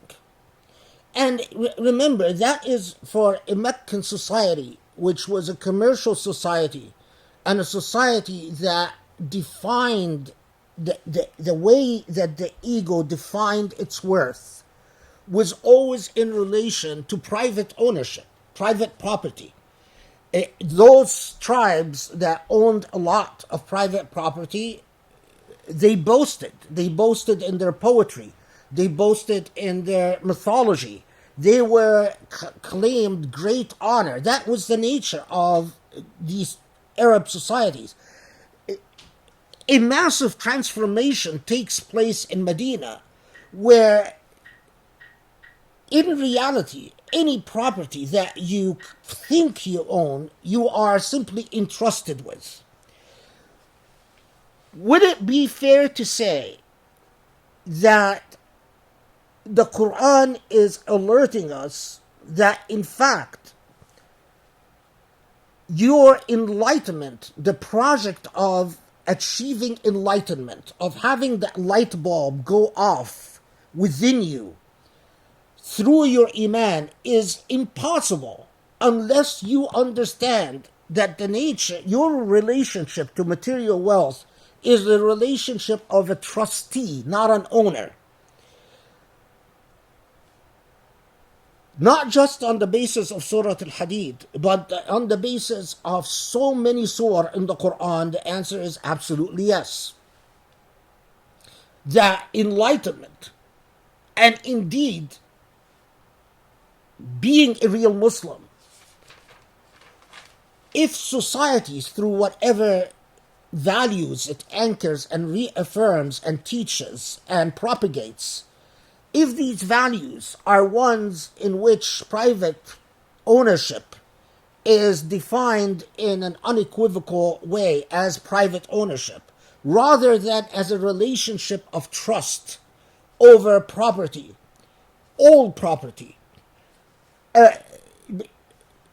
there are serious obstacles to that society being conducive to individuals achieving enlightenment. And again, in an intimate relationship with the Quran, you discover the extent. I'm not going to get into the verses that talk about those who spent before the defeat of Mecca and those who spent after the defeat of Mecca. We know, if you look at, just scan very quickly verses 10, you notice that Surah Al-Hadid is talking about those who are spending of their wealth after Mecca was defeated and those who spent of their wealth before Mecca was defeated. The reason is that those who spent of their wealth before Mecca was defeated, they were spending of their wealth at a time in which there is great political insecurity. They didn't know whether Muslims are going to end up victorious or not. So you are giving up your wealth, but you don't know whether Muslims are going to end up winners in this sort of showdown with Mecca. You could end up like Abu Bakr and like Khadija and like Uthman ibn Affan and like so many Muslims who sacrificed in their entire wealth for a cause that they weren't sure whether it's going to be victorious or not, as opposed to those who are spending after the Mecca's defeat. Their spending could have an element of prestige. You know that the major enemy, Muslims' arch enemy, has been defeated. And now when you spend of your wealth, well, you have to be very careful that you're not achieving bragging rights or elevating your prestige in society. That is the reason for that contrast between those who spend. Now, does that have a message beyond what occurred in Mecca? Well, yes, obviously. I mean, it's alerting you that when you are spending, when the way that your iman translates in a relationship where you don't see as the point of your existence is the accumulation of wealth, and you don't see the point of your existence as, or the point of your worth, as we will talk about, as defined by your wealth, and you do it in a situation in which things are politically and economically insecure, that it doesn't escape God. Remember that God knows, is with us wherever we are, and knows what is within the self, and knows the types of ailments that inflict the self and the types of things that the self struggles with. Okay. Then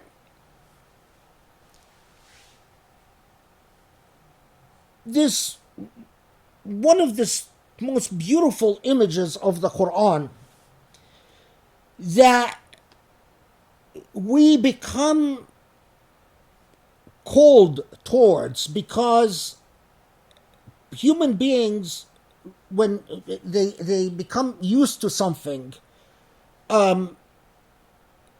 they lose the sense of excitement that they might have once felt. يوم ترى المؤمنين والمؤمنات يسعى نورهم بين أيديهم وبأيمانهم بشراكم اليوم جنات تجري من تحتها الأنهار خالدين فيها ذلك الفوز العظيم. By the way, this is just the Quran for the seeing impaired, so it has big print. That's why it's very big, in case you're wondering. So the day it moves to give you an image, to portray a picture, as to those who have purified the self in this temporal life, and the light bulb of enlightenment has gone off, the natural consequence is that in the hereafter, which is the logical result of the here now, is that they emerge in the hereafter with their light between their hands. Now that's, when you talk about early Muslims and trying to decipher what struck early Muslims with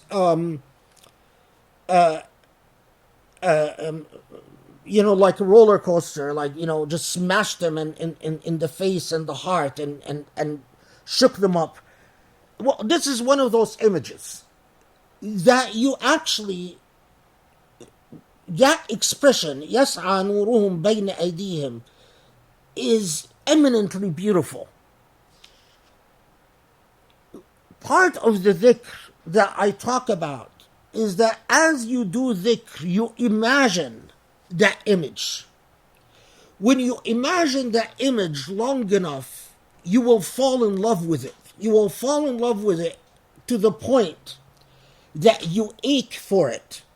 Your being, your nerves, your muscles will ache for it. You will ache to have your light flow between your hands, walk between your hands. And before you know it, you'll find yourself praying to Allah to have your light flow between your hands in the here now before the hereafter. Once you internalize that image, it becomes a part of you. If you've ever, I don't know, when you, I grew up in a different society, so I don't know. And in the society I grew up in, you could, of course, now things have changed in a lot of Muslim countries. They're no longer as polite as maybe they used to be. Maybe I just grew up sheltered. I don't know.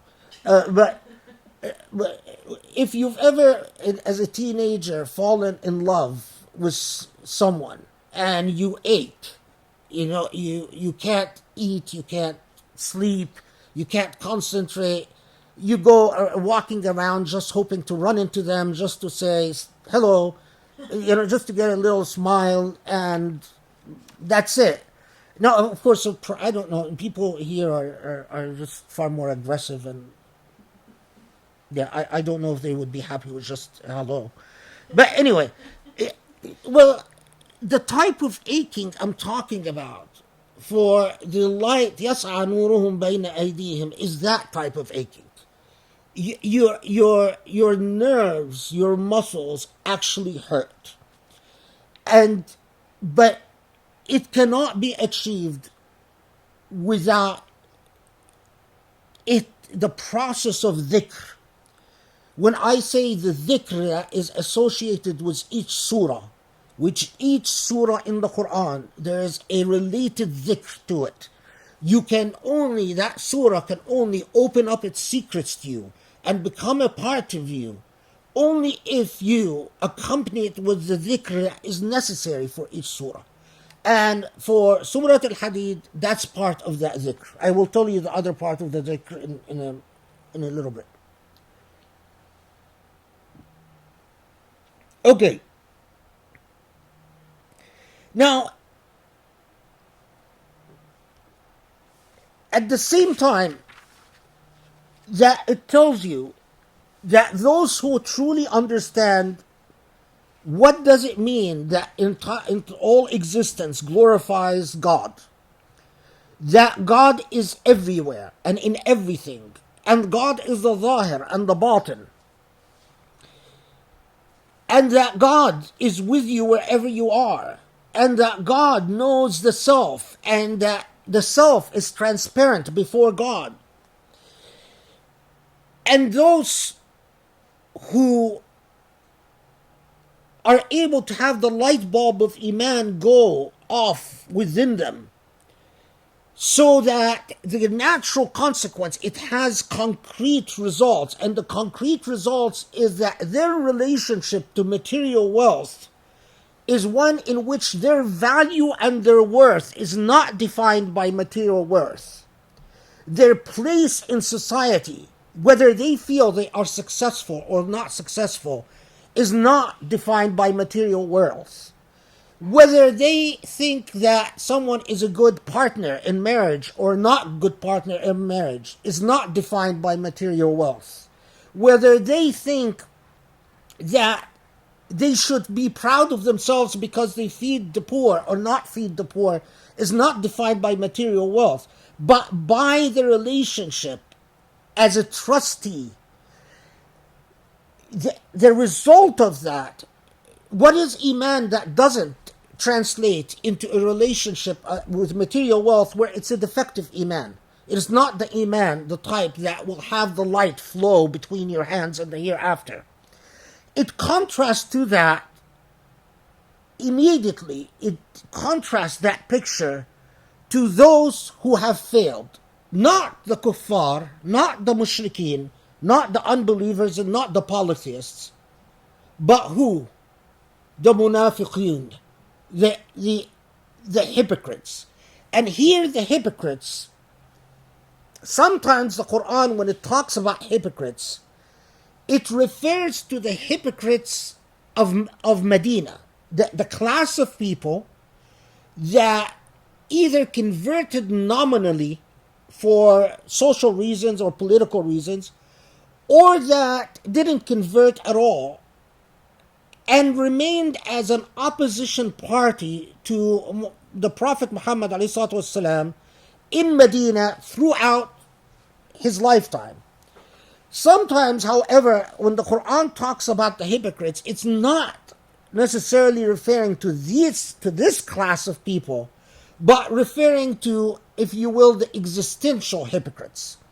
And the existential hypocrites are those who say that we are aware of Allah as glorified by existence, as the zahir and the batin, as everywhere and so on, but it doesn't have a concrete translation. It doesn't translate into a relationship with material belongings and material things as that of a trustee with a trust, rather than an owner with ownership.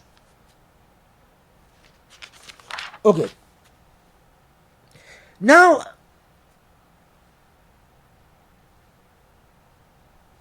ayah 16 takes us to the classic of the Quranic style. I said that it moves in sections, and each section has its mood. And as a reader, your heart shifts with every you know how when you're driving a stick shift, I don't know how to drive a stick shift, but from what I've seen people do, you know, they shift gears and stuff like that. Well, it shifts gears with you, and it gives you that remarkable message and remarkable picture. ألم يأني للذين آمنوا أن تخشع قلوبهم لذكر الله وما نزل من الحق ولا يكونوا كالذين أوتوا الكتاب من قبل فطال عليهم الأمد فقست قلوبهم وكثير منهم فاسقون. Okay. ألم يأني, isn't it time? Isn't it time for those who have believed, for the believers, to humble their hearts before Allah and not be like those who have received the message وَطَالَ عَلَيْهُمُ الْأَمَدُ? What does this mean? There are those who received the message. At one time, they were excited about the message. Their hearts fluttered, their eyes teared up, they felt something. But as monotony sets in and as habit sets in, the excitement and the zeal is gone. وَطَالَ عَلَيْهِمُ الْأَمَدُ is an expression that literally translates into you got used to it. Things have become pro forma. What happens when things become pro forma and habitual? You pray because you're used to praying, but you hardly concentrate in prayer anymore. Your heart doesn't move in prayer, or it moves very little, if anything. You just get prayer out of the way. That amazing message, the Quran is talking to the believers at the time of the Prophet ﷺ. And who are the believers at the time of the Prophet ﷺ? They're the companions. The companions of the Prophet. And it's telling them, isn't it time that your hearts humble themselves to the one and only? If you are living with the Quran, this should give you pause. Wait, the companions of the Prophet ﷺ humble themselves to the remembrance of Allah? Well, if that's what it's if that's what it's saying to the companions, what would it say to me? The companions are being asked to humble themselves to Allah, and it's saying, isn't it time? Now, of course, if you look in the books of tradition, it tells you that the reason for this ayah is that some believers complained about being bored. And they went to the Prophet ﷺ and said, we're bored. Can we do something entertaining? That report as to the occasion for revelation is not of very high authenticity. So we can't say that that's the occasion for revelation. But what we can say is that clearly the Quran is talking to a people that Allah knows are going to be without the Prophet very soon. And being without the Prophet is going to present them with a challenge. And what is that challenge that they're going to be presented with? is that they're going to be like the other people of the book. Very soon, Muslims are going to be just like Christians and Jews. Their prophet is no longer with them. And when your prophet is no longer with you, your incentive system is gone. Your energetic, your energizer is no longer there. You have to rely on yourself.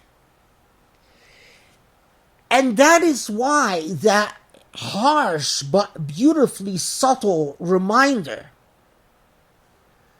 it's time to grow up.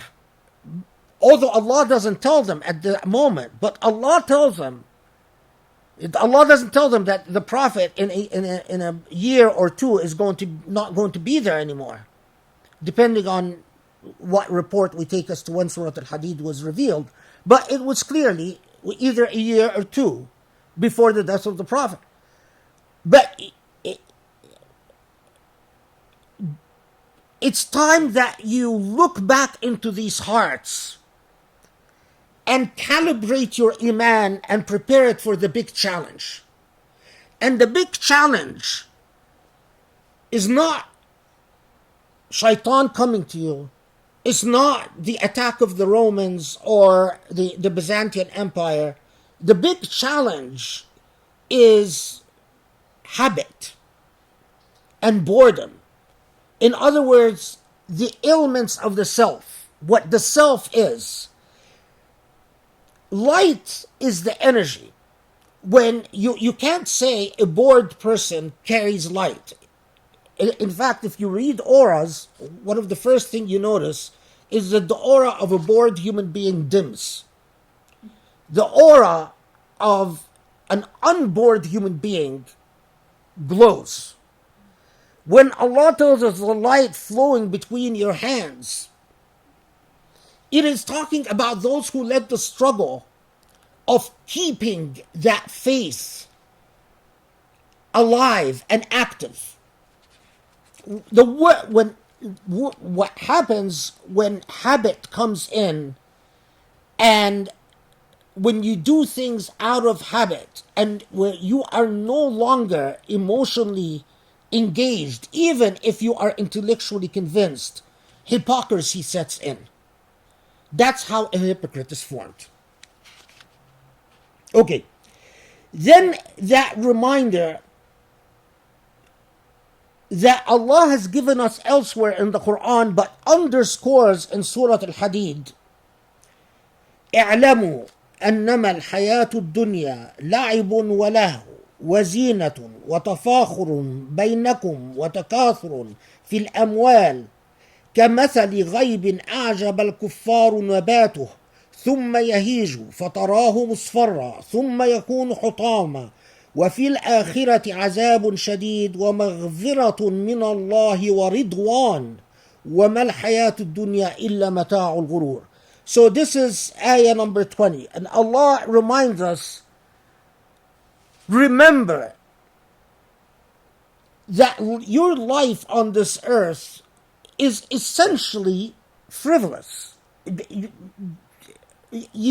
All the money you earn, all the bragging, all the competing over material wealth, all of that is meaningless for what Allah considers the real life.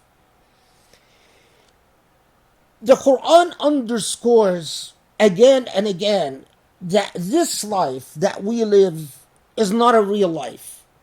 And the light, that light bulb that I'm talking about that goes off, it is impossible for it to go off unless you internalize. A lot of us, many of us say we believe in that we will be resurrected and be held to account. But we don't really believe that this life is not the real life, and that the real life, the one that actually matters, is the hereafter.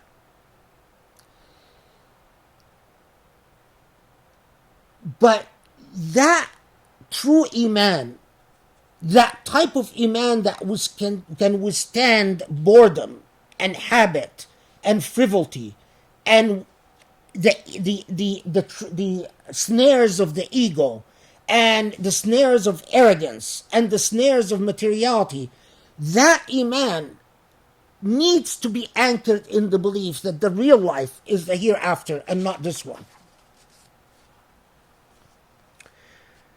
Okay. Now notice in all of this, as again, this is classic of Quranic style, Allah hasn't yet told us the core message of Surah Al-Hadid. All of this is like the discourse you are reading in a chapter that is leading up to the main point.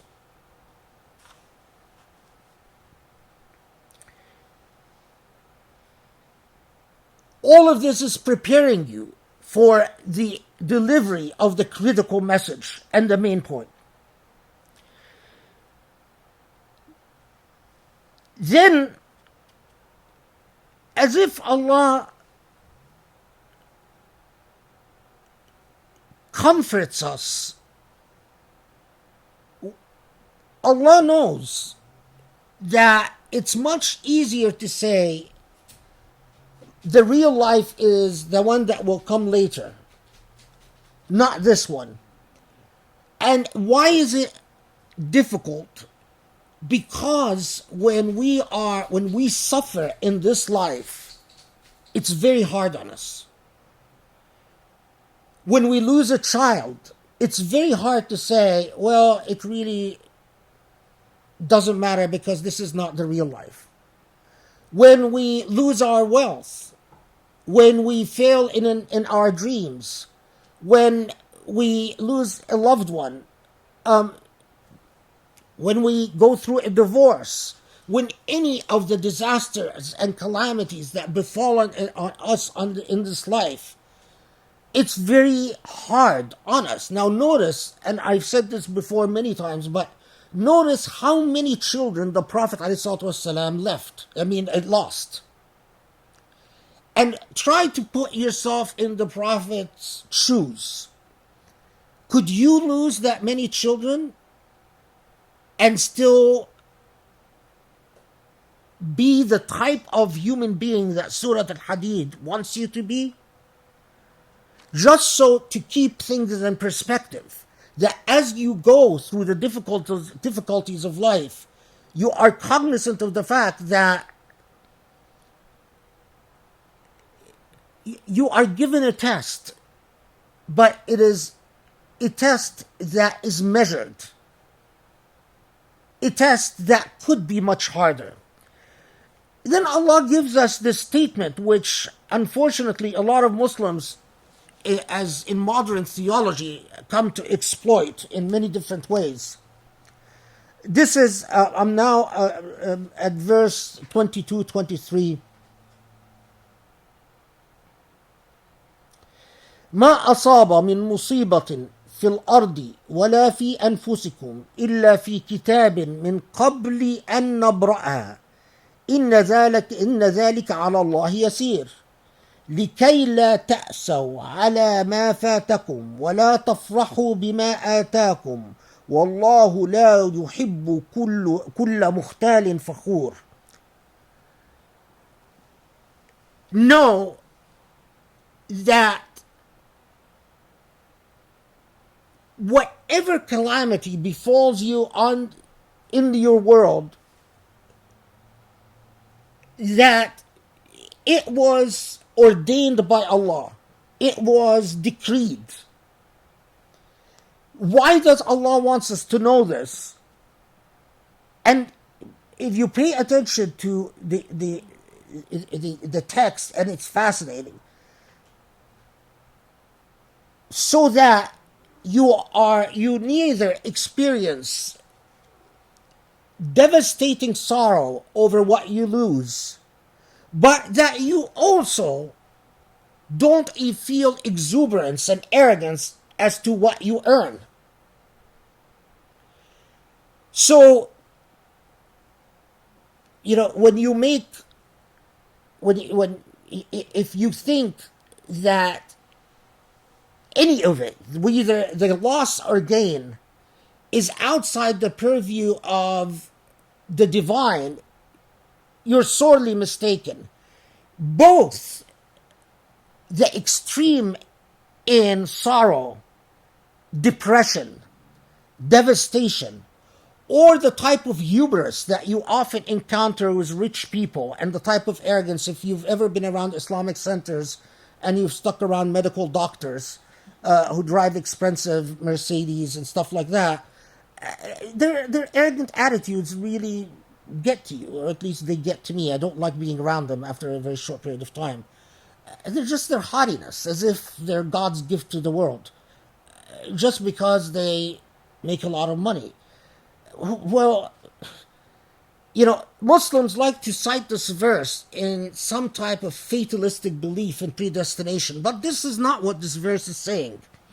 What this verse is saying is that it is ordained.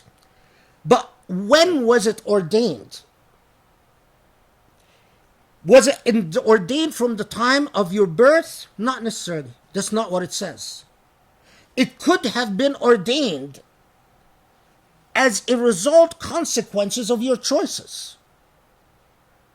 So if you imagine one of these interactive games, what do you call them? Interactive video games. Oh yeah, RPG. RPG Role-playing role-playing games? game. Yeah, a role play. You make a choice, and there are consequences to that choice. You make a different choice, there are consequences of choice. Is the program written for every choice and consequences? Absolutely. Does the programmer know what the consequences will be for each choice? Absolutely. But you make the choice. So when we cite this verse for some type of fatalistic, no, it wasn't necessarily ordained from the moment of your creation. I believe that ordination and destination is an ongoing thing. That is why Allah is with us, because Allah is constantly creating our destiny. Some things are destined from early on, like when we're going to die. I mean, that's what the evidence had led me to believe. Our moment of death, or some other things. Some theologians like to believe that who you're going to marry is preordained at the time of your birth. I don't believe that. I guess I'm not a romantic in that sense. But anyway, because I want to move on, because Surah Al-Hadid, we're all leading up to the critical point.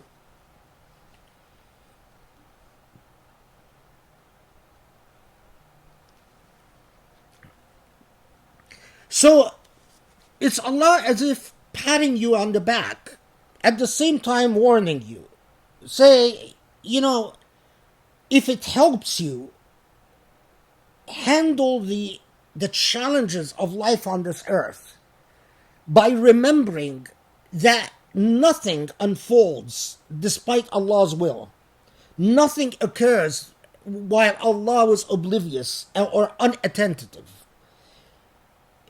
Allah could have saved you from the consequences of your actions, but Allah chose not to. Allah could have prevented the infection from befalling you, but if Allah allows it to happen, Allah has willed it. At the same time, be very careful not to turn the act of kindness where I am comforting you into arrogance and hubris, because you believe that somehow you are entitled to be born rich and be rich and live rich, or powerful, or from an elite family, or from a privileged family, or whatever other privileges. Again, if in societies, when I see very wealthy people, the way they treat servants or the help at their homes, in the society I grew up with, you see the type of hubris that this and other surah in the Quran speaks about. When it says, "Wallahu la yuhibbu kulla mukhtalin fakhur," that expression, mukhtal fakhur, is that arrogant. You know, it's as if their head is as if a peacock. If you try to draw it into an image, the image of a peacock comes to mind. Okay. Now, آية 25. لقد أرسلنا رسلنا بالبينات وأنزلنا معهم الكتاب والميزان ليقوم الناس بالقسط وأنزلنا الحديد فيه بأس شديد ومنافع للناس وليعلم الله من ينصره ورسله بالغيب إن الله قوي عزيز. إن الله قوي عزيز. Sorry. Okay. Now we get to the main theme of Surah Al-Hadid. So, having taken you in this journey, Allah then reminds you as to the critical role of the message that Allah has entrusted to you. We've sent the messengers with the book. For us, this is the book.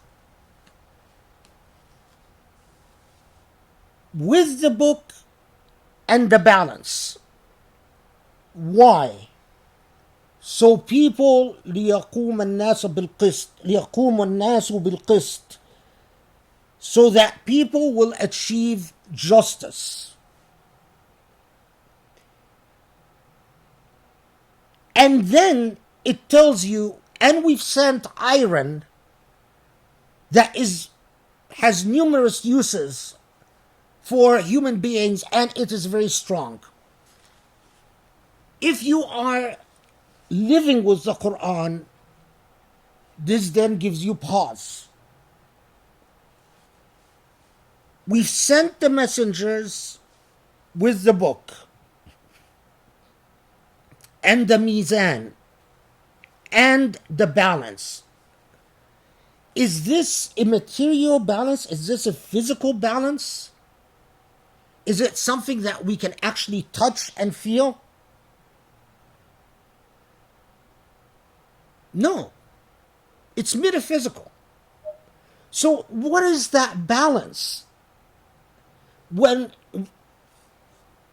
Surah Al-Hadid is telling us that Allah has sent the messengers with a book and a balance, it unpacks folds of meaning. The balance is the balance that Al-Hadid itself will alert us to in a second. The balance that is within, the type of balance that is necessary for a strong, stable, enlightened Muslim who is a believer, who will be able to handle the challenge of Islam after the Prophet is gone, after becoming people of the book. Now, this challenge is enormous, because your obligation, as the Quran tells us repeatedly, is to establish justice. Enlightenment, the problem with the lack of justice, the problem with the absence of justice in society, is that it breeds hypocrisy in the self. An unjust society is a society that is a cesspool full of hypocrisy. One of the main things that oppression and despotism and lack of justice does is that it teaches human beings to be two-faced or multi-faced in order to survive and to get ahead. Because you can't trust the consequences. And because you can't trust that if you're truthful, that you're not going to unfairly suffer. You can't trust, if you're sincere, that you're not going to be unfairly punished. You can't trust that if you speak your mind, that you're not going to be oppressed. You can't trust that if you spend in the way of God, that you're not going to be punished for being generous. You can't trust. And when you can't trust, you learn hypocrisy. You learn to lie. And throughout the Quran instills in us the relationship between the mizan, the balance, and justice. And as believers, the pursuit of justice is not something that is up to compromise. Whether we achieve justice or not, as another surah teaches us, which inshallah, if this project comes to be, we'll talk about. Whether we achieve justice or not, that's not our business. That's God's business. And there's another surah that carries that message. But the pursuit of justice is something that is core. Now, immediately, as the Quran often does, it surprises us with relationships that, and by the way, and the Bible does that even to a greater extent, especially the New Testament, the use of parables and metaphors, and it leaves it up to you to reflect on it and work out the parable. The Quran does it to a far less extent, and the Quran does it in a far more logical way, I think is the way to put it. Right after it tells us, reminds us of Iman and the Mizan, the balance, and justice, then it tells us that, and Allah has sent iron, and that iron is strong, and so that Allah will know who will come to the aid of the true message. وَيَنْصُرُهُ وَرُسُلَهُ بِالْغَيْبِ إِنَّ اللَّهَ قَوِيٌّ عَزِيزٌ. Now, of course, a superficial interpretation of this would say, well, it mentions iron because you make weapons out of iron. And what it's talking about is that you have an obligation to establish the balance. The balance is within the self. You have an obligation to establish external justice, and that's qist. لِيَقُومَ النَّاسُ بِالْقِسْطِ. And then it mentions iron to also remind Muslims of weapons. But that's unsatisfactory at so many levels. Because when the Quran wants to remind Muslims of warfare and battles and weapons, it does so. It doesn't need to just mention iron. And then وَلْيَعْلَمَ اللَّهُ مَنْ يَنْصُرُهُ وَرُسَلَهُ بِالْغَيْبِ. We can pause for a long time as to just that expression بالغيب, but for the interest of time I won't.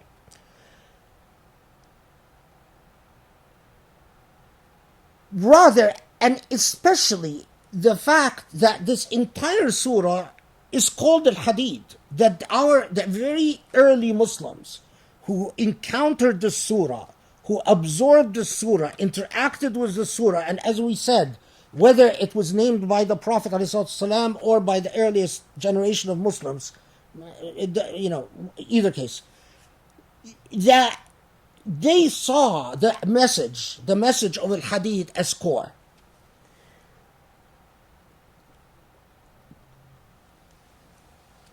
What I submit to you it's talking about, and the reason that Surah al-Hadid is Surah al-Hadid.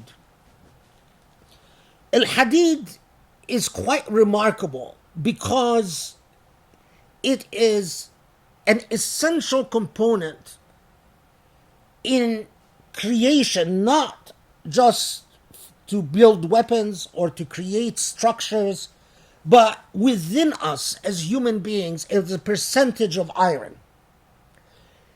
The absence of the iron would be disastrous. You increase the amount of iron, even a little bit beyond the limits would be disastrous. That iron is also remarkable because it's fluorescent. If you shine upon it the right light, it glows. And as we'll see in the continuation of the surah, the Surah Al-Hadid goes back to the theme of light.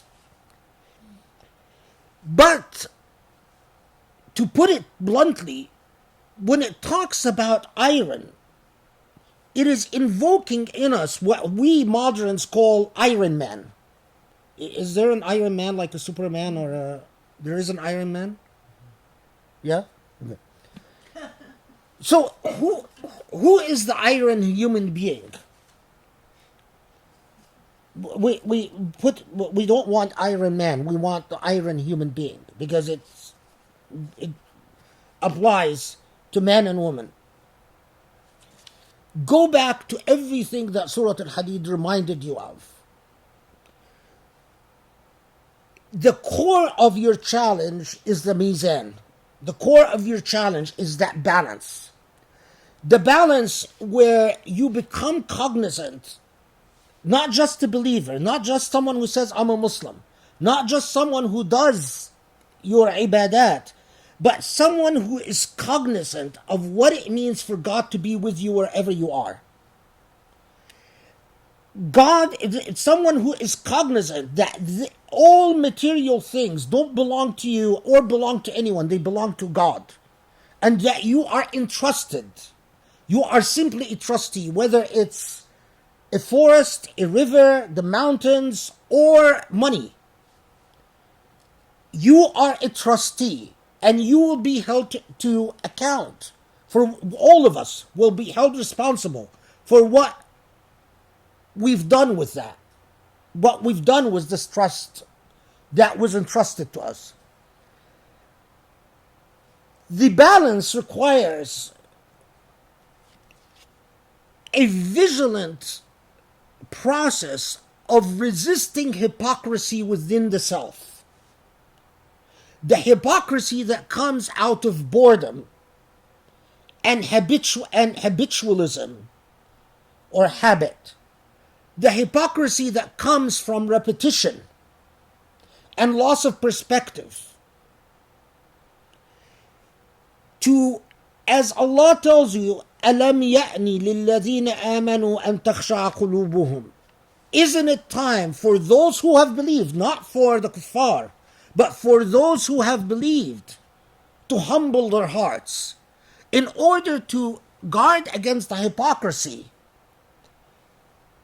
As a mu'min, you must constantly and vigilantly humble your heart towards that you need to humble your heart towards. And understand that with the absence, when the Prophet ﷺ was in our midst, it is the Prophet ﷺ who achieved justice. We didn't need to worry about it. All we needed to go is to go to the Prophet. Rasulullah, this happened and that happened. What do we do about it? And this is precisely what we see throughout the Sunnah, is that they constantly went to him with their problems. But once he's gone, the obligation of justice becomes upon you all. And that becomes the challenge, the collective challenge. And that, as some theologians have put it, is the challenge of the iron challenge. And I'm trying to remember the Arabic. التحدي الحديدي, the iron challenge, that But there is something else that has always struck me about this surah. Iron is also amazing because it is very strong, but unlike rocks, for instance, once seared with heat, it can also be malleable and adaptable. You can shape it. And I've always, in Surah Al-Hadid, been struck by its reminder about calamities. When calamities come, it is like the fire that melts iron and shapes it. There are two types of believers. There are those who are inflicted with calamity, and they are not like iron, they are like rocks. Heat breaks them. They go through hardship. Why did Allah do this to me? I don't know why Allah has done this to me. I don't know if I'm a believer anymore. They are not like hadid. They are like rocks. Heat breaks them. But there are those believers who heat remolds them. They are strong, but they're a different shape. But it also alerts me to another thing. Another property of iron is the necessity of adaptability. If you are a believer and you confront challenges and you are unable to bend and mold yourself, you will not achieve the mizan, the balance, and you will not achieve qist, you will not achieve justice. So many believers, when they are confronted with challenges, they want to fall on the dogma that they're comfortable with. They don't want to reshape anything because it's difficult. It's difficult to confront people. It's difficult to be unpopular. It's difficult for people to criticize you. It's difficult for people to say you're an outlier. It's difficult.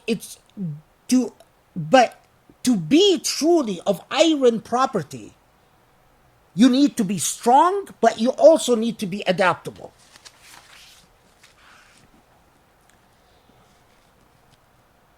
Then Allah, as often Allah does, Allah repeatedly reminds us time and time again that, remember, this message that I'm giving you,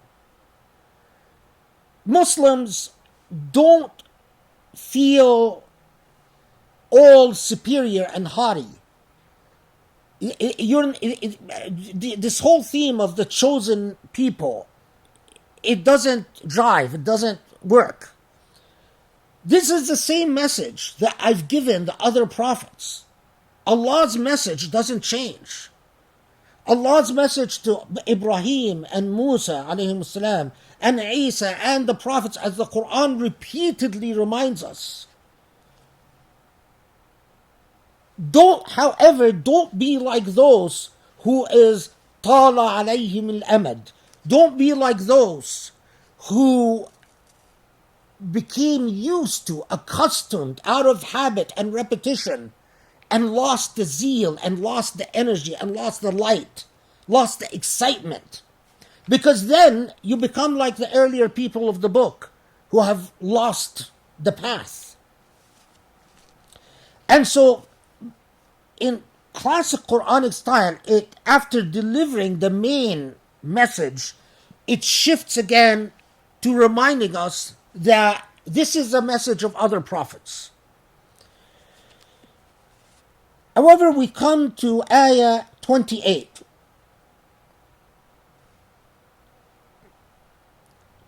The return to the theme of light. يا أيها الذين آمنوا اتقوا الله وآمنوا برسوله يؤتكم كفلين من رحمته ويجعل لكم نورا تمشون به ويغفر لكم والله غفور رحيم. People, you believers, اتقوا الله, fear God, be cognizant of God. Taqwa doesn't really translate into fear, because taqwa could also be cognizant of God out of love. You know, it's being cognizant of God in everything you do. Ya ayyuha alladhina amanu taqullah. Have taqwa towards Allah and believe in the Prophet. This is a signifier to the entire message. When Allah says, believe in Allah and the Prophet, Allah is telling us the Islamic message. It's a signifier. Okay, يؤتكم كفلين من رحمته ويجعل لكم نورا تمشون به ويغفر لكم. There is, there are things that seeped in the Islamic message or the Islamic tradition that should not have seeped into the Islamic tradition. But when you read the books, what it tells you about يؤتكم كفلين من رحمته will give you double the reward of Allah's mercy. It tells you that there was I'm sort of even a little embarrassed about telling you the story because it's so apparently problematic, so obviously problematic, that there was a group of Christians and Jews who came to Medina, and then they did something. They donated money, and the Prophet told them, you will have a reward for your money. And then some Muslims became jealous that, well, if they're Christians and Jews and they're going to get the same reward as us. So the Quran was revealed saying, يُؤْتِكُمْ كِفْلَيْنِ means Allah will give you double the reward. And then Muslims were happy. That report is completely unauthentic, and I mean, one other than a weak transmission, I believe it's a complete fabrication. That's not the way that the Quran revealed. That's not the way that the Quran addressed events. It's so, we could go into a whole hour of discussing all the problems with that report. But so just in case, because you always have Muslims whose egos are threatened by any other Muslim who says they teach anything, and immediately the minute you tell them, well, we've learned this, they tell you, oh well, that's all wrong. Let me tell you the real deal. That's because we are an insecure people, and we are an insecure people because we are a defeated people. So we are always trying to up one another.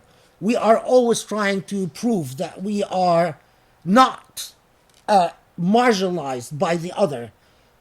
And until we learn to stop being such a defeated people, the beauty of the Quran is not going to overtake our hearts, because the Quran eschews ugliness. The Quran doesn't coexist with ugliness. When it invades your heart, the minute ugliness enters your heart, the minute the true enlightenment of the Quran runs away, and it leaves you despondent and lost. So, what is Allah telling us here? If Allah is not saying, oh, you'll be, teasing, or Allah is not sticking the proverbial tongue at Christians and Jews and saying, Muslims will get twice what you guys get, which we've rejected that narrative, alhamdulillah. يؤتكم كفلين من رحمته ويجعل لكم نورا تمشون به. Allah will give you not double the mercy, but Allah will give you a twice manifested mercy. Twice manifested where? Where are the two mercies that will manifest if you truly believe and you truly become like the hadid, like that metaphor of the iron human being? The mercy manifested in this world and the hereafter. Now, how does that mercy manifest in this world and in the hereafter? Nuran tamshuna bihi, a light that will manifest in this world and in the hereafter. This is when Surah Al-Hadid penetrates your heart, the state it leaves you in. And every surah, again, as I said, for this Halaqa, my other Halaqa, yes, I want intellectuals. I want people who got high scores and high GPAs. For this Halaqa, I don't care about your GPA. I don't care about your GRE. I don't care about your LSAT. I don't want your high scores. I would much rather have a pure heart than a smart person. Because the way that Surah Al-Hadid leaves you is, Allah, am I an iron human being? Am I balanced? Do I have the light? I ache for the light. I want the light. I covet the light. Because I know the light is you. And this is the way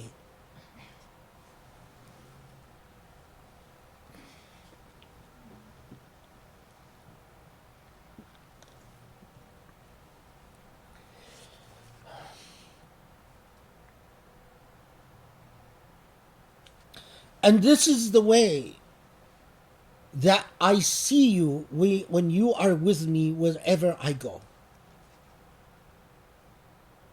That's how it all comes. When I have the light flowing between my hands, I see you wherever I go. And that, my brothers and sisters, is Surah Al-Hadid. Now, remember that this is a pilot episode, a prototype. My dream is to do what I've done here with all the surah of the Quran. Because over 30 years, I've developed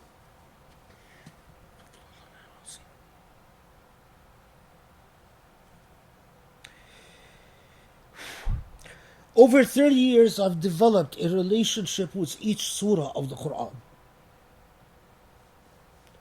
If this is not for you, absolutely. If this is not what your heart feels and this is not what your soul covets, go by all means. If this is something that you find meaningful and you want that type of relationship, and you are searching for a possible path, at least the path that I've carved, then I invite you to share it with me for whatever it's worth. My dream, because I do believe, and Allahu Alam, Allah knows best, but I do believe that this is, for instance, what Surah Al-Hadid is meant to convey. As far as I know, this is what the divine intent is. And Allah does what Allah wishes.